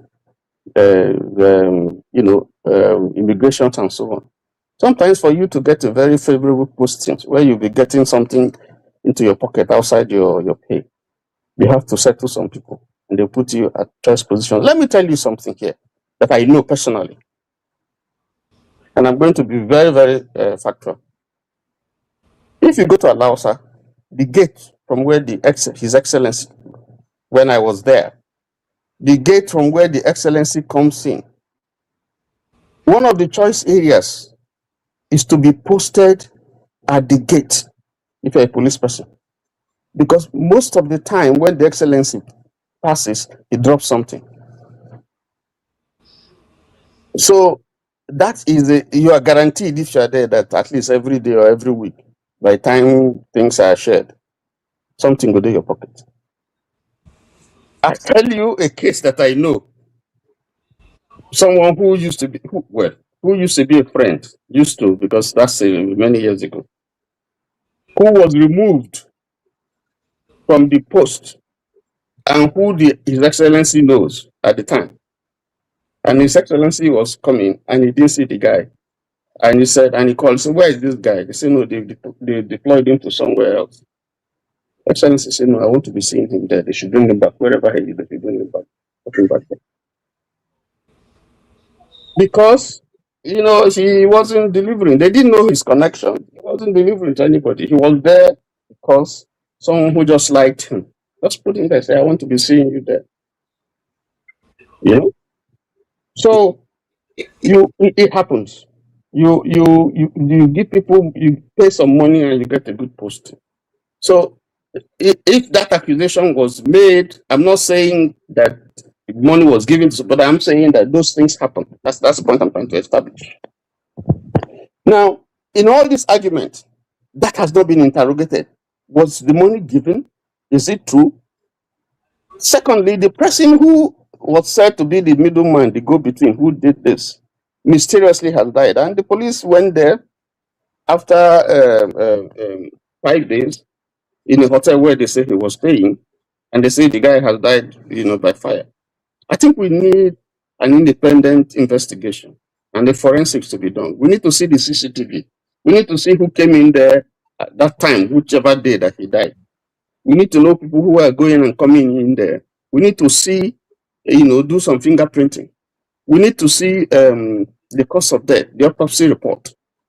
We need to see all those things. The police doesn't have the capacity to do that. So we need an independent, body that has capacity that will do that, so that we can establish the veracity otherwise of that thing. And the optics is not good. Now that person died a day after a report was made to the police that this whole thing is happening. So That person is gone. Would have been a vital witness in this case, but it's gone. And then the so-called DG of this agency has told us how many times they made an attempt to assassinate him. One of them, on his way, Kaduna, traveling from Kaduna to somewhere else. And while he was unconscious, he had an accident. He gives the impression that the accident was a framed, it wasn't natural. And so maybe while he was unconscious, some of his belongings were removed, his phone and some other documents were removed. And it was when it was tracked, it was found somewhere in Gombe. And while the investigation was going on, there was a call from somewhere at the top to say suspend that investigation. So this is an account of the person, So there are so many imponderables here that we need to unearth. And if it's a place where things go right, I think the people who have been fingered here, in the interest and in the interest of justice, and the fact that the chief of staff is so close to the president, this is an attempt maybe to smear the president. And I think that the president should be concerned with what is happening. Send this person, send Tony, him on before you go there, interdict him, and then why are going there to the president? Anyway, I don't want yeah, to say anything. let Maybe me next round up. Yes, because he's chief of staff. It's a very powerful position. Hold on, Let me go on interdiction. hold on, Tony. What this individual has done, assuming he did it alone, is it not the same 10 and 10 pence that the president and his team have been doing? Are they different? No, hold on. The president has not been mentioned in this issue, so let's Yeah, give the but president. not a new thing now. I mean, Alibaba and a 40 thief. Who's Alibaba? Who's the thief? I am saying that this person has been involved in quite a number of things that are untoward. So Tony, I'm saying to you that everybody in this government has one criminal past or the other. So what's the difference? That's another debate altogether. But let us focus on this particular issue. Okay, all right. Thank you. I'll come back, Tony. Thank you. Mr. James, I hope you're not leaving, but go ahead and say what you want to say. Yeah, I will not take much time. This is not a case of what is the right English word? Anyway, it's a case of conspiracy. It's not a case of fake establishment in the presidency. It's a case of conspiracy. During the Yakubu Gowon's era, there were similar incidents, I think, in Benue Plateau State between Godwin Dabo and Joseph Taka. If you double me, I will Taka you. That is the quarrel they have now. It is sharing formula, how to share the money. They have misunderstandings among themselves. I have been vehemently opposed to tribal appointments. When Buhari started to Fulanize the country, people protested, people complained bitterly. Bola Tinubu came and he followed the same line. He Yorubanized the government. If you look at the way this man operated, it seems that he used this Yoruba connection to fool the entire system. Anyway, I'm not accusing the Yorubas of fraud, because the interesting thing is that the Yorubas have been vehemently opposed to what happened. If you listen to the YouTube broadcasts, they've been vehemently opposed. People like Arise News, correspondents, channels, Femi Falana, and a lot of respectable Yoruba men, they have called for a public commission of inquiry to be set up to look into this matter. It's a case of conspiracy. The government is aware. What went wrong is the sharing formula. Some people did not get enough. That is just what is going on. And when I keep on saying that the country is beyond redemption, a lot of people disagree with me, particularly my good friend, Mr. Forefathers. I do not know the native doctor that can cure the problem of Nigeria. The country is beyond redemption. We should be thinking of post-Nigerian republics. should the country collapse eventually, should it collapse eventually, how should we relate with each other? How will the people be governed to prevent anarchy before the new republics will stabilize? No native doctor can cure the problems of Nigeria. So that is all I have to say. I have to go home. Thank you so much indeed. Thank you, Mr. James. Thank you. KJ, please, can you just give me 1 minute, because there are issues here that I didn't, quickly. The man has indicted himself by saying that he didn't get the office by merit. He has not explained where he got the 400 million that he offered. How much tax he's paying. And then the people who are accusing him and labeling him and calling me all kinds of names have not answered the question of, is it true that someone said he should give him 48% of the allocation, of the agency's allocation? Those issues, was not addressed by the COS or Bio. So those are some critical issues that Thank you. This guy penetrated the entire government structures, executive, legislature, and probably the judiciary. How was the budget approved at the National House of Assembly? So, it's a case of conspiracy. It's not a case of fake fake establishment in the presidency. The government is taking the people for a ride. And this is what we know that has come out. What about the other terrible things that are happening? These people have borrowed heaven and hell from overseas banks. What are they doing with the money? They've never disclosed it to you and me. The only promises was the better tomorrow. Assuming the tomorrow did not come, what should we do? So this is the time for us to think of post-Nigerian republics. Thank you so much. I agree with you. Thank you so much. And I'm coming to Ovie. Thank you also, Tony, for that input. Ovie, you know how Nigeria operates. The Central Bank of Nigeria is a bank for only government activities. And nobody can walk in there and have an account. But this man walked in there and have an account. He has had meetings with the Senate. He has had meetings with the Senate, the Deputy Senate Speaker of the House, Godwin, whatever his name is. What is his name? The number 6 man. No, the number 6 man, Benjamin Kalu. He had meetings with the EFCC chairman. He had meetings with, ministers and ambassadors and, almost everybody that you call everybody in Nigeria. And he goes there with his team. He doesn't go alone. He goes there with his team. And to make matters worse, this man's office is in the Federal Secretariat. The Federal Secretariat that houses only government functionaries. Tell me, Odvie, whilst you're thinking of answering that question, I want to go back in history and ask you, is it a repeat of history?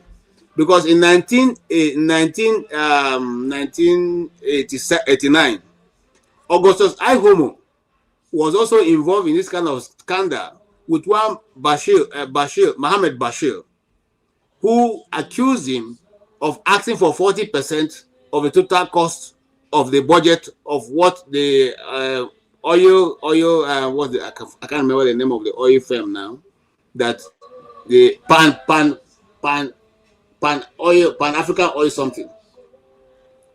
Now we are now in 2026. We see this same setup. At that time, Adoso Haiumo also said, I don't know this man. The man said, no, you know me, sir. Because me and you, now we did this business. I'm only fronting it for you, but now you're asking for too much. The same thing this man is saying. This man is saying, no, Oga, you can't say you don't know me. Now me and you, okay? And the reason why it is because you're asking for 49%, and I'm saying that I cannot pay salary when you give me the money. So what have I done here? Why wouldn't now say I am fake? Because now me and you process this thing. Now you bring the letter, can't give me. What do you see, my brother? You see, when we are saying Nigeria don't how they say it, don't cast. This is what we're talking about. How do you see it, and what will be your observation? Who is right, who is wrong?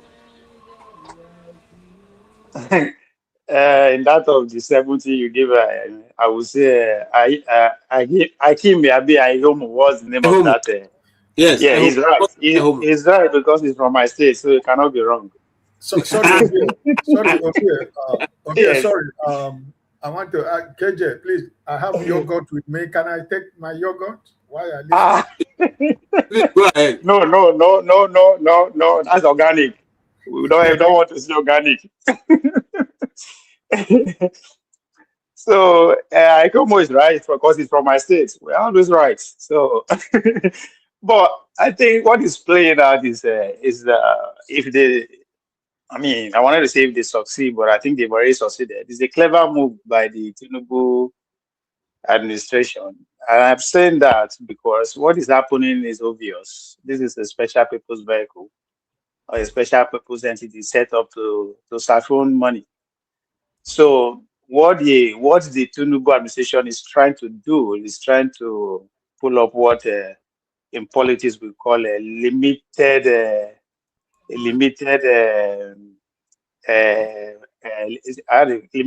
handover maneuvering. What means is that they are trying to manufacture a different narrative to substantiate the bigger picture. So why I'm saying is that this is a full function entity, like from the presidency, the central banks is called pants down. The legislator, as you know, I mean, every apparatus of the state is compromised. So how do you do that? For them to leak the secret first by flaunting Bajemi Amila. But as you can see with their antics, even the celebration they did about a couple of days ago with the press, they made him they give him opportunity to speak. That's a message sending out there that those who were trying to leak the secrets were ahead of you. So they were just caught on compromised position. Now somebody won't leak the secret, so they just go ahead to put this antique first. And I say they are clever in doing it because it's happening at the time whereby, make I say, maybe 75% of the opposition they are not focused. Everybody is confused. They are fighting their own battle. Now only Atiku seems to be saying, okay, it's calling for a private entity to investigate the thing. So maybe he know who wanted to leak the secret. But accusing, if you look at the way the thing they plan out on our medias, everybody is focused on Benjamin Miller. He has to resign. He has to resign. As if he resigns, that means anything. So what happened to the whole system? The CBN that operates the bank accounts, the legislative hand that deliberates in their budget. So what happened to all those ones? So that would be the big news. That would do more damage to the administration than narrow it down to what Benjamin Amila and the so-called the managing director of the organization. So for me, it's already a loose case because, as I said, everybody they call for these two people's resignation. So even though they resign tomorrow, then they want this. So they are. So I'm not saying they are clever because I support what they are doing, but what they be today start. I think they started the organization about a year ago. So you know how much they don't, how many billions don't go through that parastator. So that's why I say they are genius. No matter how you want to see them, they don't win the narrative already. If everybody that is concerned is calling for Benjamin Miller to resign, that means it's a lose-lose case for the Nigerian people. But as again, I'm not surprised, not them, because something of that magnitude cannot be taking place. You tell me, say, nobody know. This is not a secret. They are not doing secretly. It's a full plunge. They employ over 300. So everybody know. When I mean everybody, the power brokers, both the opposition, maybe they get one of two of their relatives that got employment, that where they collect salary. So it's for me now just a waste of time, and that is because there is no opposition. That's why they, if not, they have better things to do. It's too late for us to start crying now because nobody will talk how much has been expended into that organization. Question to you, Ovie. How many other fake agencies are out there in the federal secretariat we're not aware of? Oh boy. I don't know. They are countless. There are plenty. I cannot say that. This one now, they say now they catch, now be thief. if you remember, actually, Buhari last administration, few weeks to his departure, and they launched Nigeria Airline, and they happened sharp. Now, this is before they arrived by showing us the airline. You know what it don't take place. So there are most special purpose vehicle or entity out there that we don't know. That one I just federal, includes with federal now. There are some that are happening under parastates as we go. Okay. All right. So, KJ, sorry, I beg, no vex. You know, I think that what Nigeria should have done is to give this man an award. Because if he's able to beat all these this thing, they should give him a GCON or whatever. Because we need talents like this. If he can maneuver his way through all these organs and institutions, he must be a genius. I think we need really to use him. You know. Is that a genius or we have compromised opposition? Because there's no way they can tell me they don't know about it. You and that's Tony. I seem to defer to what Obie said, because you know something. Even if all these other agencies are beaten, let's assume they were beaten.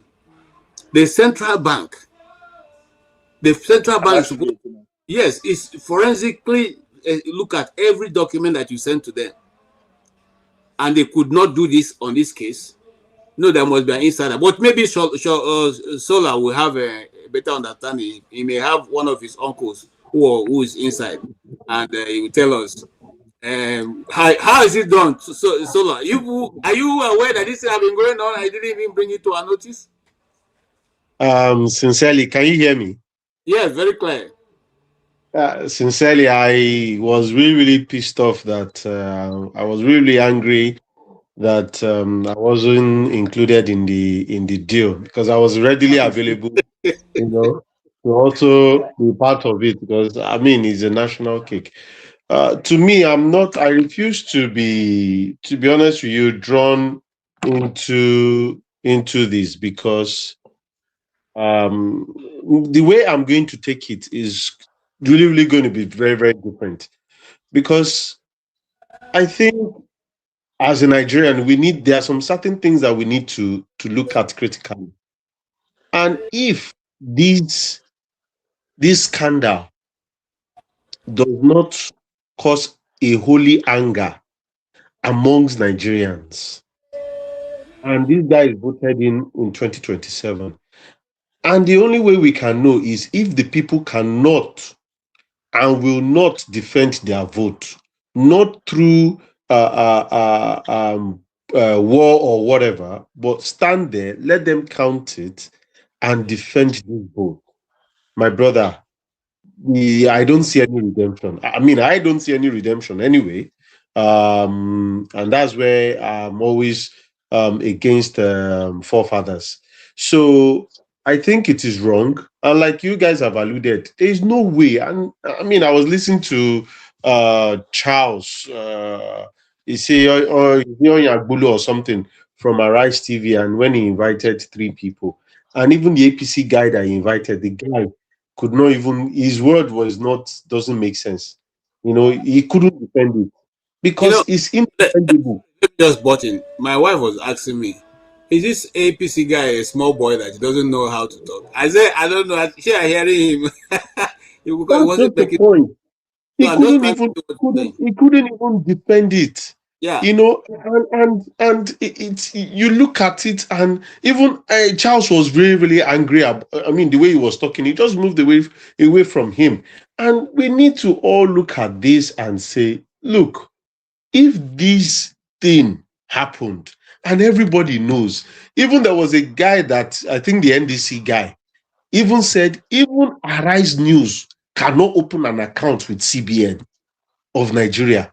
Yes. Because government parastatal, and somebody, a ministry or whatever is called, open an account with CBN, and you guys are claiming that, because they exposed him and he was part of the budget. I'm sorry, this is a scandal that should be able to send the president out straight away. What brought Keir Starmer out is not far-fetched. It wasn't that maybe there was the only scandal, majority of the scandal was tied to Epstein.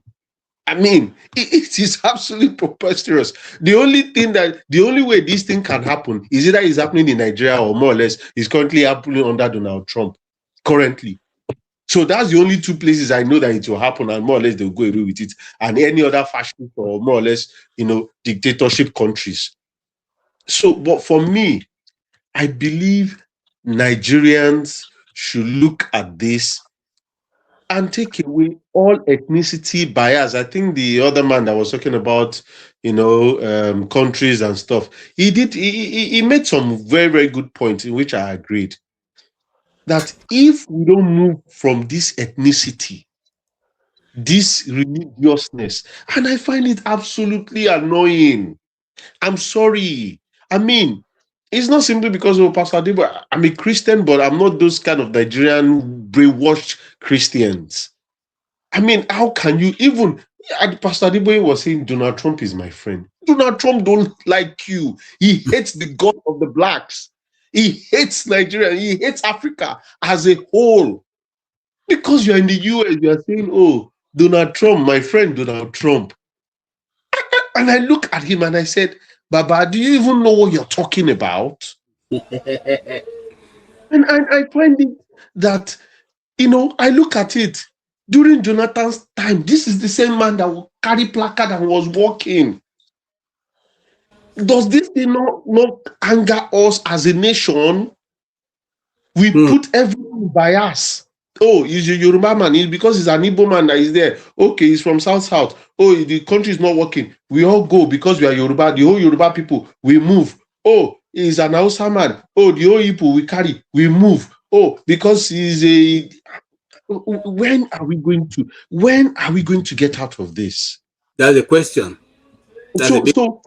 So the reality is that, see, Ovie, we are never. There's no time that are ready. That's my question to you, Sola. There's no time. This agency has a budget charge, has a budget code. His budget was presented in the National Assembly. It was defended. Yes. And oversight function was assigned, and they came to do oversight in his office. So please let me know. I want to understand what else is remaining to make him legit. How is he fake? No, he's a legit guy. You see, what is going to happen is this. What is going to happen is this. And I can bet anybody feel better more. Nothing will come out of this. It's over. I repeat, nothing. Thank God. The other gentleman in glasses, I don't know, maybe he's the one in Nigeria, or there's another man that is always in Nigeria that also talks as well. Nothing will come out of this. It will die a natural death. Nothing will happen to Gbajabiamila because he's a right-hand man to Tinubu. So everybody knows that. They will kill it naturally. And that's what's going to happen. So for me, I am not moving towards that direction. I am only moving towards the direction of, if these things does not anger you as a Nigerian, to go and vote these people out in 2027. If they don't vote him out, KJ, I don't know what else will happen. I rest my case. Thank you so much. I'm expecting them to set up a committee to investigate it by the same people who are... The people, that's what I want to ask Pastor Ike, just took it out of my mouth. The people who are responsible for tiffing this thing and causing this corruption in Nigeria have said to set up an investigation into discovering who and how this man, this fraudster, happened to open an account with CBN, government owned, happened to have 300 staff plus working in federal secretariat, government owned, happened to have meetings with National Assembly, and even National Assembly checking his budget and approving it, government, happened to host foreign affairs. In fact, the reason why this thing became a problem was because if the man didn't venture into inviting ambassadors for meeting, we'll probably not have any problem here. It was the main point that he stepped out to start inviting ambassadors to be having meetings. There are some foreign ambassadors now wrote to say, what's this agency for? We don't understand. And then the Foreign Affairs Ministry in Nigeria also decided to ask the presidency, who is this person and why is he playing this role? Okay. And then the Nigeria Promotion Export Promotion Council say, we can't have two agencies doing the same thing. We are promotion council. This will be also promotion. So who is promoting who? All government agencies. And now he has police orderly assigned to him, working with him. Okay? And he has a man who is in charge of corruption in Nigeria, giving the man award, and they are all so like what is going on? Please, if you can help us understand. And then people are accusing you people as the opposition are not being able to pick up this issue and run with it. Just go to the rooftop, shout, so every Nigerian will know that this is what's going on, so that people will be angry enough to vote them out. Are you possibly going to do that in the coming year? Mr. Ike, before you start, don't forget that we know that when the man was appointed, he went to church for Thanksgiving. You were invited to come and pray for that Thanksgiving. So you also play a role. My brother. Yeah, the man said the appointment letter came from Bademi Abila. So he's that he was given an appointment. Good afternoon, good evening, good morning, everybody. Happy Saturday. Happy Saturday to you, sir. As we are enjoying the World Cup, no matter whatever happens, we will always be happy with the football that is going on. At least it gives us a little bit of joy to be at home on the weekend, KJ, listen,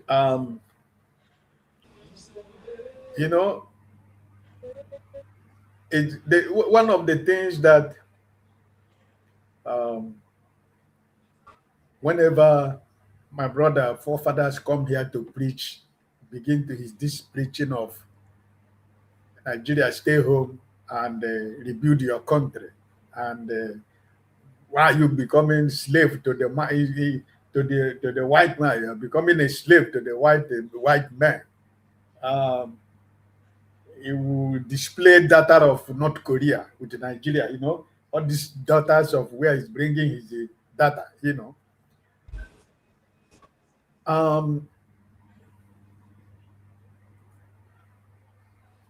You see,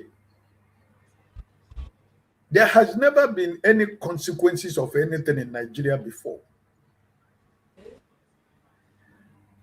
We are talking about Wajabia Miller. How about the Speaker of the House of Representatives and the Deputy Speaker? How about the President of the Senate and the Deputy President of the Senate? How about like Tony said, the Appropriation Committee of the House of Rep and the Senate? How about the oversight of the House of Rep and the Senate? How about the people at the Central Bank? How about the AFCC? How about the presidency? How about the budget office? Listen, this is a net. This is a net. When you go to the ocean to catch fish, you throw the net. The net catch every department of the existence of Nigerian government. And we're talking about only Wajamia Amila, whatever they call him. He, in his own case, he has always been corrupt. Remember when he was wanted in the US? Listen,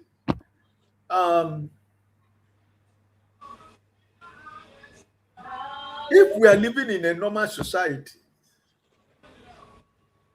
by now, we would have seen how many people that would have resigned from the offices, from the Senate to the House, to the committee, to the budget office, to the presidency, to the federal secretariat, to the everywhere.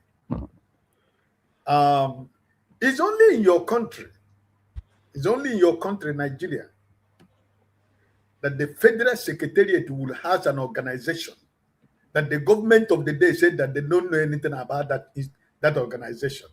Federal secretariat, second floor of the federal secretariat, running.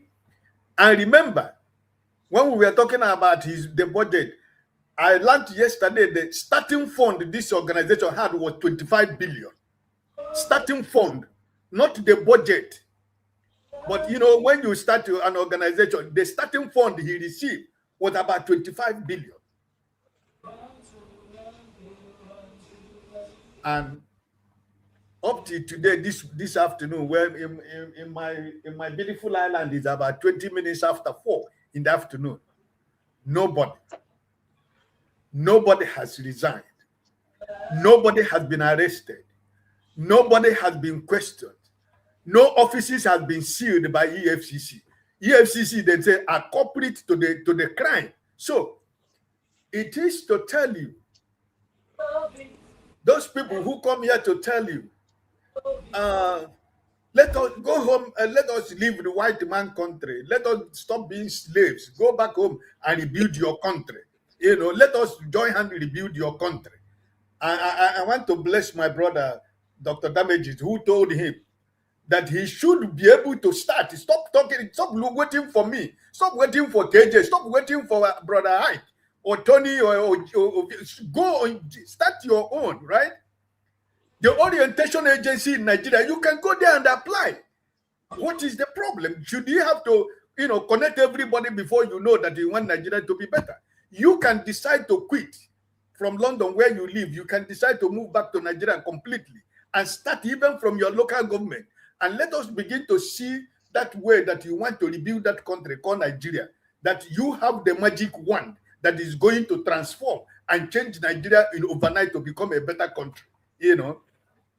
So KJ is going to die. It's going to die a natural death like other ones has died. It was not in this platform when they launched the Nigerian New Airways. It was here, I told you, that before in the evening, you are going to hear that that airline does not belong to Nigeria and is going to be confiscated by Ethiopian airline. We were still on this Dr. Damage's platform, and breaking news came that that airline has been confiscated by Ethiopian airline. When they opened the Abuja hospital with the billions that they used to open that Abuja hospital, it was here I said, I give that hospital 1 month. If you go there and find paracetamol, then that means that I am lying. Where is that hospital today? Where is that gigantic hospital that was open on that day? Where is it? So where is the former governor of Kogi State? Is contesting the Senate? Where is the story of Betty or Beta Edu? Betty. This government is a web of corruption. This government is rotten to the point that they will just do it and it will disappear, and everybody will go in. Like Ovie said, in the appropriation committee, they used to say the minority have their say and the majority have their way. That's always what it is, So when you sometimes want to blame the oppositions, you try to chew the political landscape of Nigeria. But what we are saying is that whenever Mr. Peter Obi is speaking, they say he's playing politics. He's not providing solution, and the other oppositions are only waiting. They're only waiting to attack Mr. Peter Obi. They are not waiting to talk about the government that is in power. Everybody has sharpened their sword against one man. And all of us are calling ourselves opposition. So at the end of the day, we are creating that room and opportunity for this government of corruption, corrupt web of government to go back to power. So I cannot blame. There must be members of the opposition political party who are in the appropriation committee. Why did they not speak? Why did they not say something? There must be some opposition who are members of the oversight also. What did they discover? If they discover anything, what were you forced not to say anything? So.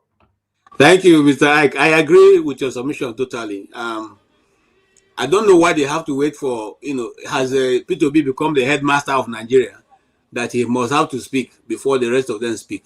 They make it look as if he's the only one who's supposed to be speaking if there's something to be spoken about, which is not right at all. And so I don't hold him, I don't fault him, and truly I want to agree that the whole setup is now to make sure that P2B don't have a platform. So if I were him, just the way he's playing is the same way I will play. I will think of when I should say and what I should not say. But I don't think that so far he has done badly. He has done very well as far as I'm concerned. And on this issue, we're going to just finally round up. You give us your final thoughts so we can quickly move off to forefather. Mr. Tony, tell us in 2 minutes, what's your stake? I mean, we didn't talk about Papa Adeboye. I deliberately left that for, forefather to come and talk about. Not because it's not, it's, I'm between the devil and the blue sea. You know why I say that? I not one of his sheep, but I respect the man. For you to have such a large flock, God must know you by name. And so I'm being very, very careful not to say what will not go down well. But I dare to say, as a priest in the house of God, there are certain positions you take when your people are being affected that you cannot but take action. And I'll give a quick example before I leave, before I let you answer. God instructed Isaiah to anoint Ahab and other people. Okay, but I say Ahab, Jehu. Now, Elijah chose not to anoint Jehu because he knew who Jehu was. You see, Jehu was, in the order of the sword. He doesn't take nonsense. So he said to anoint other people, including anointing Elisha, who are more of principled people who like to play it cool. Okay? God himself had to anoint Jehu by himself to carry out what he wanted. Is that the politics that Adebo is playing here? Because why tell us that the president have done all that he can because they're giving an order? You are the commander in chief. And you are giving an example of Trump. Trump doesn't allow people who don't function, who don't perform in office. He takes them out. In fact, he doesn't even wait. He fires them on air. So if you are operating in that order and you have given orders to your defense chiefs and they're not giving you the answers you need, are you waiting until the whole country is run over before you can take action? Because I don't know if you saw the video that was trending this week, how they have lined up in the Sahel waiting for the whistle for them to go ahead and come into Nigeria. They all have packed up their things. All of them are in bikes. They have extra jerrycans of four extra jerrycans of gas, and their baggages tied to their bikes, and they are just waiting at the order to say, okay, make gonna begin come. What are we witnessing in Nigeria? Is it that the church doesn't know how to take a position and call out its people? It's losing more members than can ever count, or what? Well, I think Pastor Adeboye, or Daddy Gio, as they used to call him, said the honestness. I think he didn't have any business going to speak the way he did. As a Christian, I would not want to talk down on him, but I think that what he said, if you place it side by side with his behavior in the past and some of his pronouncements, I don't think that you would really like him. And I'm just being honest. I listened to him sometime when he talked about drinking tea with God. I also listened to him a video where he was saying that he prayed for Nigeria. He prayed for Nigeria with his team. That's why the Naira has remained stable. And I just shook my head. Because all those things, as someone who is also a teacher, a Sunday school teacher, they are not scriptural. I listened to him when he reversed himself when he talked about tithing. And, the things that he said initially about tithing, that if you don't tithe, you go to hell. Thank God he reversed himself because he can't find it in the scripture. I think people should pause and just not as fast as Paul warned us in Galatia, in the book of Galatia. If any man, whether he be an angel, whether he be a prophet, or whoever it is that comes to you and preaches another gospel that is not the gospel, let that person be accursed. That's the scripture. Nigerians should decide. That's why you have to search these things for yourselves. If you are that close to God and you can pray and God would hear, there's so many things to pray for. Insecurity, for instance. You pray for it and it will end. That naira should not even just stay at 1,300 plus. It should go back to $1 to 1 naira. Then that would be a miracle in Nigeria. If you come out and say, I prayed, people say, yeah. So I don't understand. I think that, for many people, his reputation, he just rubbishes his reputation among so many people. We have to say the truth sometimes. Paul called out Peter when he was doing anyhow. He called him out. So when our ministers are doing stuff, that you have to call them out. That this is not the way. So whether he's doing that because he has a pastor who is close to the president in his church, that may affect whatever he gets. It's neither here nor there. But you see, all these things will be exposed in the fullness of time. But let me leave that there. Let me just go to this whole issue of this fake or no fake thing, and it doesn't exist or it doesn't. I think it's been said here that in some countries where people have common sense, where things work well, this wouldn't be an issue to be discussed. You are talking about resignation. You're talking about people going to jail. You're talking about people being arrested. You have arrested Rufai, you have arrested Tambua, you have arrested Malami, you have arrested, at this time, and people should have the decency to say, let me step aside in my own interest for these things to be investigated. If I'm found guilty, you should take it on to say, investigate me. And then, because it's important, this is something that's going to be there. If you think because we are fond of sweeping things under the carpet, it will just go, that's a lie. That's a big lie, I can tell you. But having said that, I think for me, all it points out is that there probably is not new. People shouldn't marvel. It's not new because this type of thing is also related to what happened in Rivers State between the governor and his organ over, what I'll get and what I won't get, what you appoint or what you won't appoint.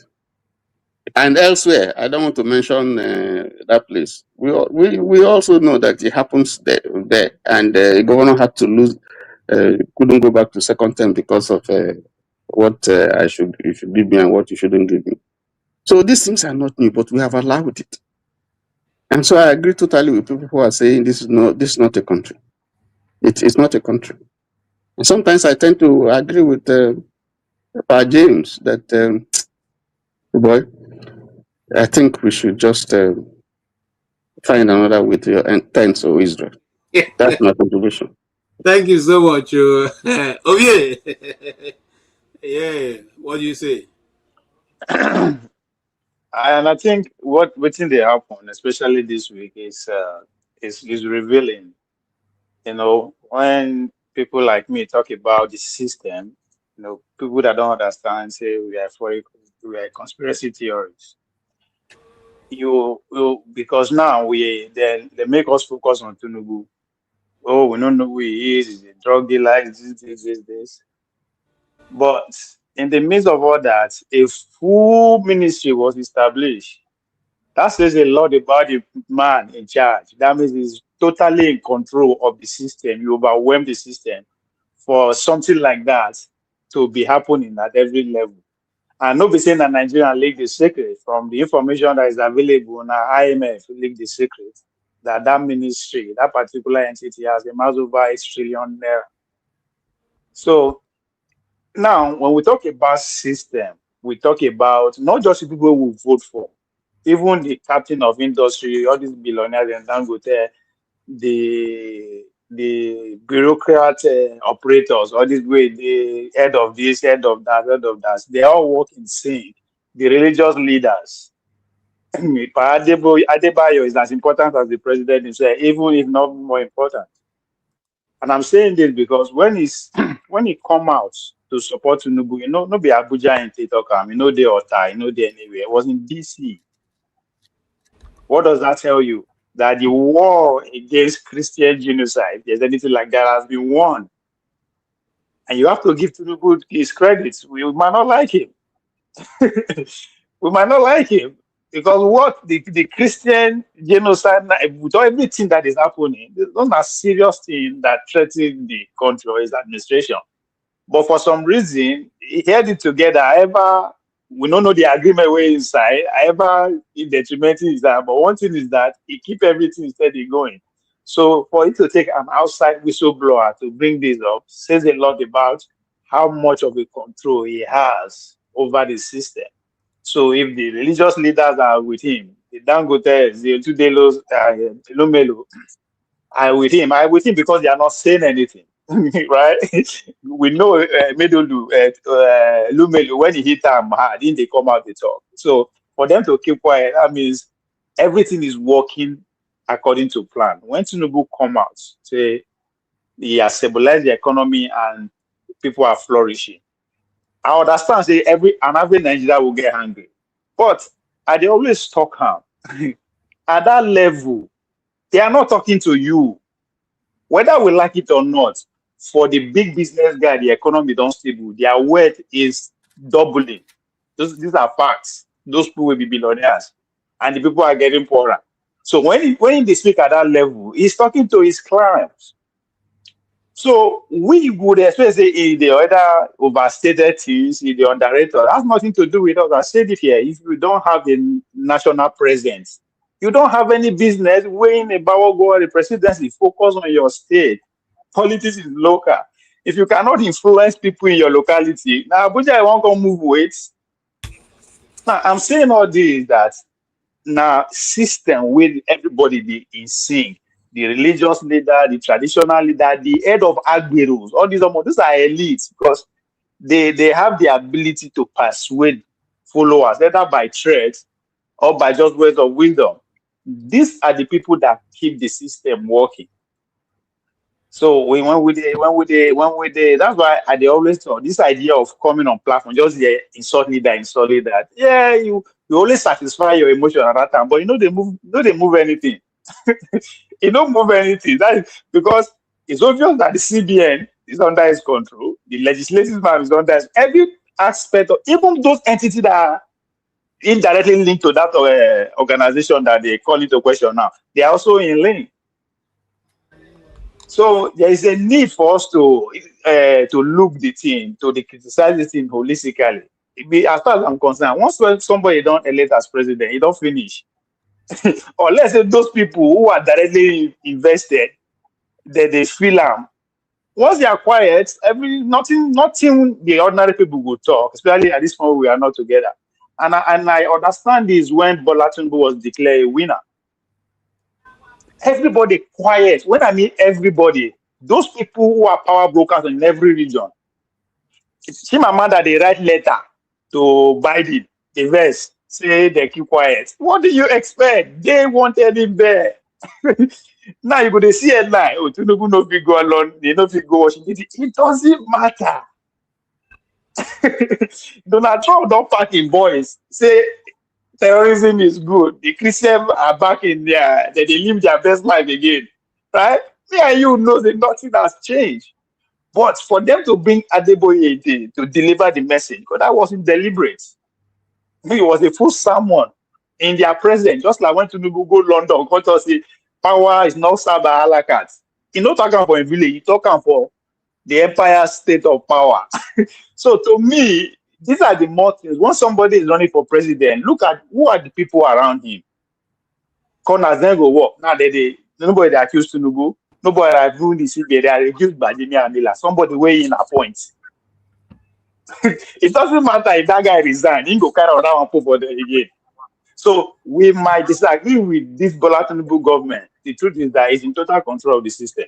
That is not it's very obvious, and it's to tell you that 2027 is gone.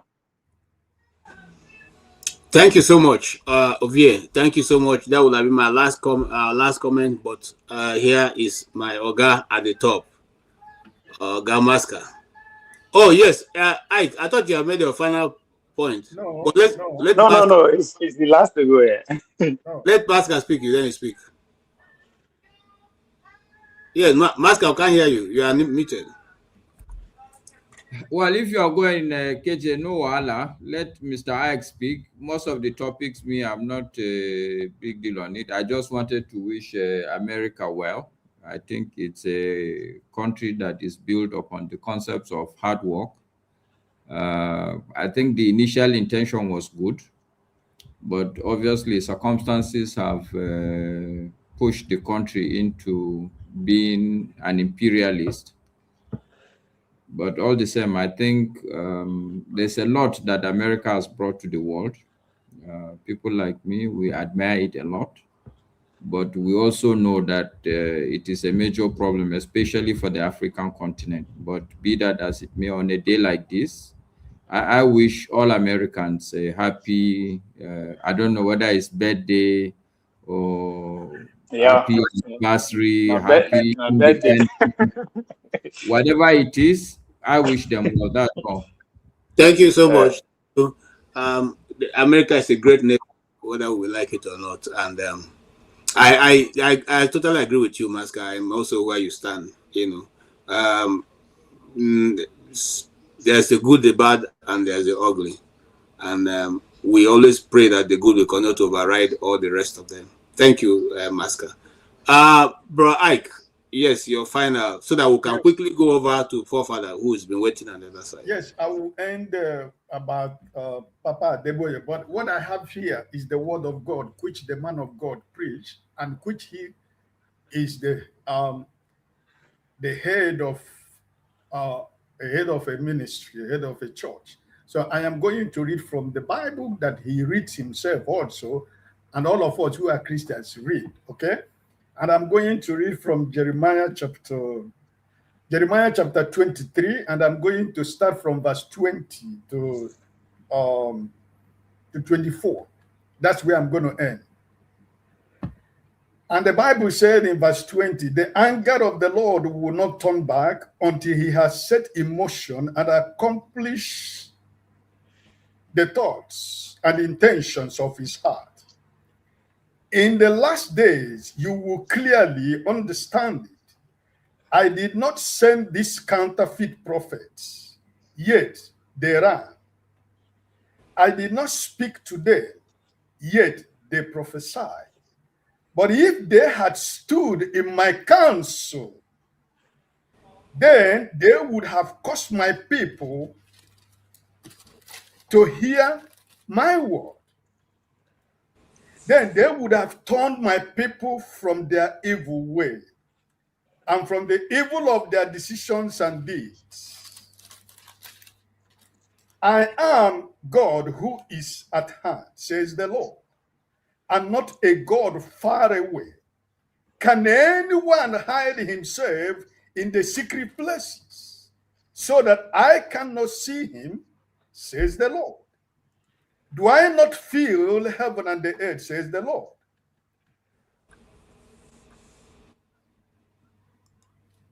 Love you, Mama B. This is what I have to say concerning the man of God. And this is the word of God. It's not my word. And I believe time will tell in the life of Nigerian Christians and the leaders of Christians in Nigeria because most of us has abandoned the pulpit and we are chasing prosperity and wealth. And because of that, we speak the voice of man. We are not speaking the voice of God. And that's why that the Spirit of God has left many men of God and their pulpit and their sanctuary, and have become an empty vessel that makes the noise. But my prayer for Nigeria as a country and Christians and leaders of churches in Nigeria, that the only thing that the word of God has commanded each and every one of us is to lead people to the ways of the Lord. Teach people the right life to live. But I pray that God on his own, because he said he's not far from us. And he says that, is there any of us here who can hide from him? Is there any secret place in your house, KJ, where you can say you are going to hide that God is not going to see you? No, because he's everywhere. He's here even as we are talking now. So I wish America happy Independence Day. It's a blessed country. And like you said, there are the good, the bad, and the ugly. But always the good will overtake the evil. You know, that has always been our prayer. And I believe that I pray that the day shall come when Nigeria, that the good will be able to overcome the evil, so that we can call it our own country. God bless you. Okay, thank you so much. Thank you. Over the removing can't work up. Thank you so much. Thank you so much. I thank you for that submission, and I'll end it there. I will not even try to do any catch up. I really appreciate all of you who have come. Dr. Damages had to step out, and I just stepped in. So, if you didn't feel the thing went the way you wanted, please hold on. Forefather is coming right off as I switch off now. Forefather is going to come in and he's going to continue from where we didn't take. There are many topics we didn't take. This Pastor Deboye's topic, I was only able to just touch on it briefly. And then even the fake government offices that are there in Nigeria, we didn't discuss that to a conclusive end. But be that as it may, all we are trying to do on this channel is to draw your attention to what we must do to get a nation like the ones that we are all in outside of Nigeria. What we must do, we must constantly not be afraid to tell the truth. Today we celebrate America because of one thing. The people set out their mind to build a nation for themselves. And today we can see 250 years later, America is a beacon.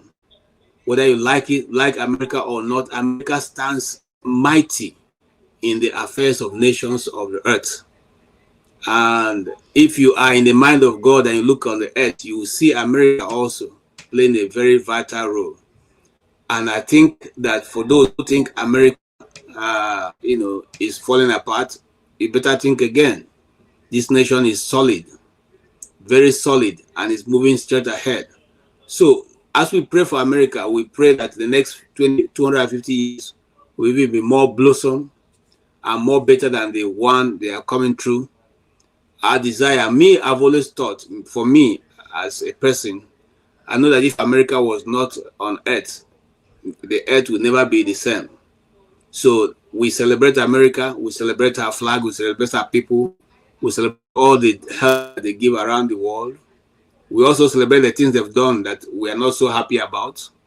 We say we hope the next 250 years to come, they will think about those places that didn't work very well, and they will have a desire to change it. At the end of the day, no nation can be God to other nations. So a nation will always play the role of a nation. And so we thank God for America. On this channel, we wish all Americans the best that God can ever give.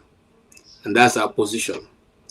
Thank you so much. As for those of us who are in Nigeria, we seek to be a nation like America, or even more better, where people's justice and righteousness can reign, where good will be called good and evil will be called evil. And that's one thing anybody who knows America cannot take away from them. They call good good and they call evil evil. And even if they don't want to call it that way, assuming they want to play, you know yourself that they are not, ready to call that. But not because they're trying to cheat you or trying to, no. That's one thing I know that I've seen and I've been able to see. They call good good. And that's one thing that is good. Let us learn to call good good and call evil evil. By the way, let us also follow this thing. Please don't keep quiet. Don't go and rest. Let's follow this fake government parastatal that have operated and given this Bolaji Ahmed Tinubu's administration a very terrible name. Let's follow it up on the internet. Let's follow it up and make sure that if there are other fake agencies that are not known, we all uncover them and bring them to the fore. By the way, before people start looking for journalists to attack, the journalist is not your problem. We are only reporting what we see. Don't make them your prime target. And it's not tribal thing. This is not tribal. This is what we have found, seen ourselves, where we have found ourselves in this time of our nation building. It is nobody's. It's not a Yoruba thing. It's not an Igbo thing. It's not a Hausa thing. It's not a Fulani thing. It's not a Kanuri thing. It's not a Chief thing. It's not a Basange thing. It's just people are people. Evil with evil. Many people choose to do evil not because they are from one particular tribe or because they choose to do evil. On that faithful note, we say thank you to everyone who has contributed to this program, especially my darling sister, Tokwe, for real. Oriako Tokwe, thank you so much. Thank you so much, Chris. Thank you also, Oriako Tokwe again. Thank you so much.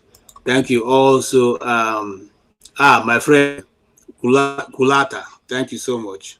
And yes, Sir Alexandra Gomez. Thank you for your contributions. This will go a long way to helping us to run this program. Please, before you sign off, make sure you go and like it and share it. We are over 200 in this on this broadcast. Please, we'll have less than 100 likes. Please just do us a favor. Go to the like section and like it and share it.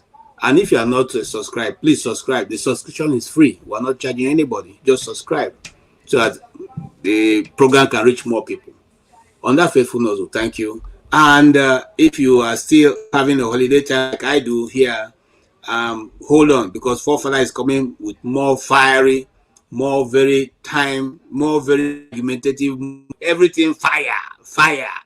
Okay, and because he's also on motherland, he's going to be able to bring you information that's coming right from the grapevine, things that we may not have opportunity to discuss here, which is experiencing firsthand.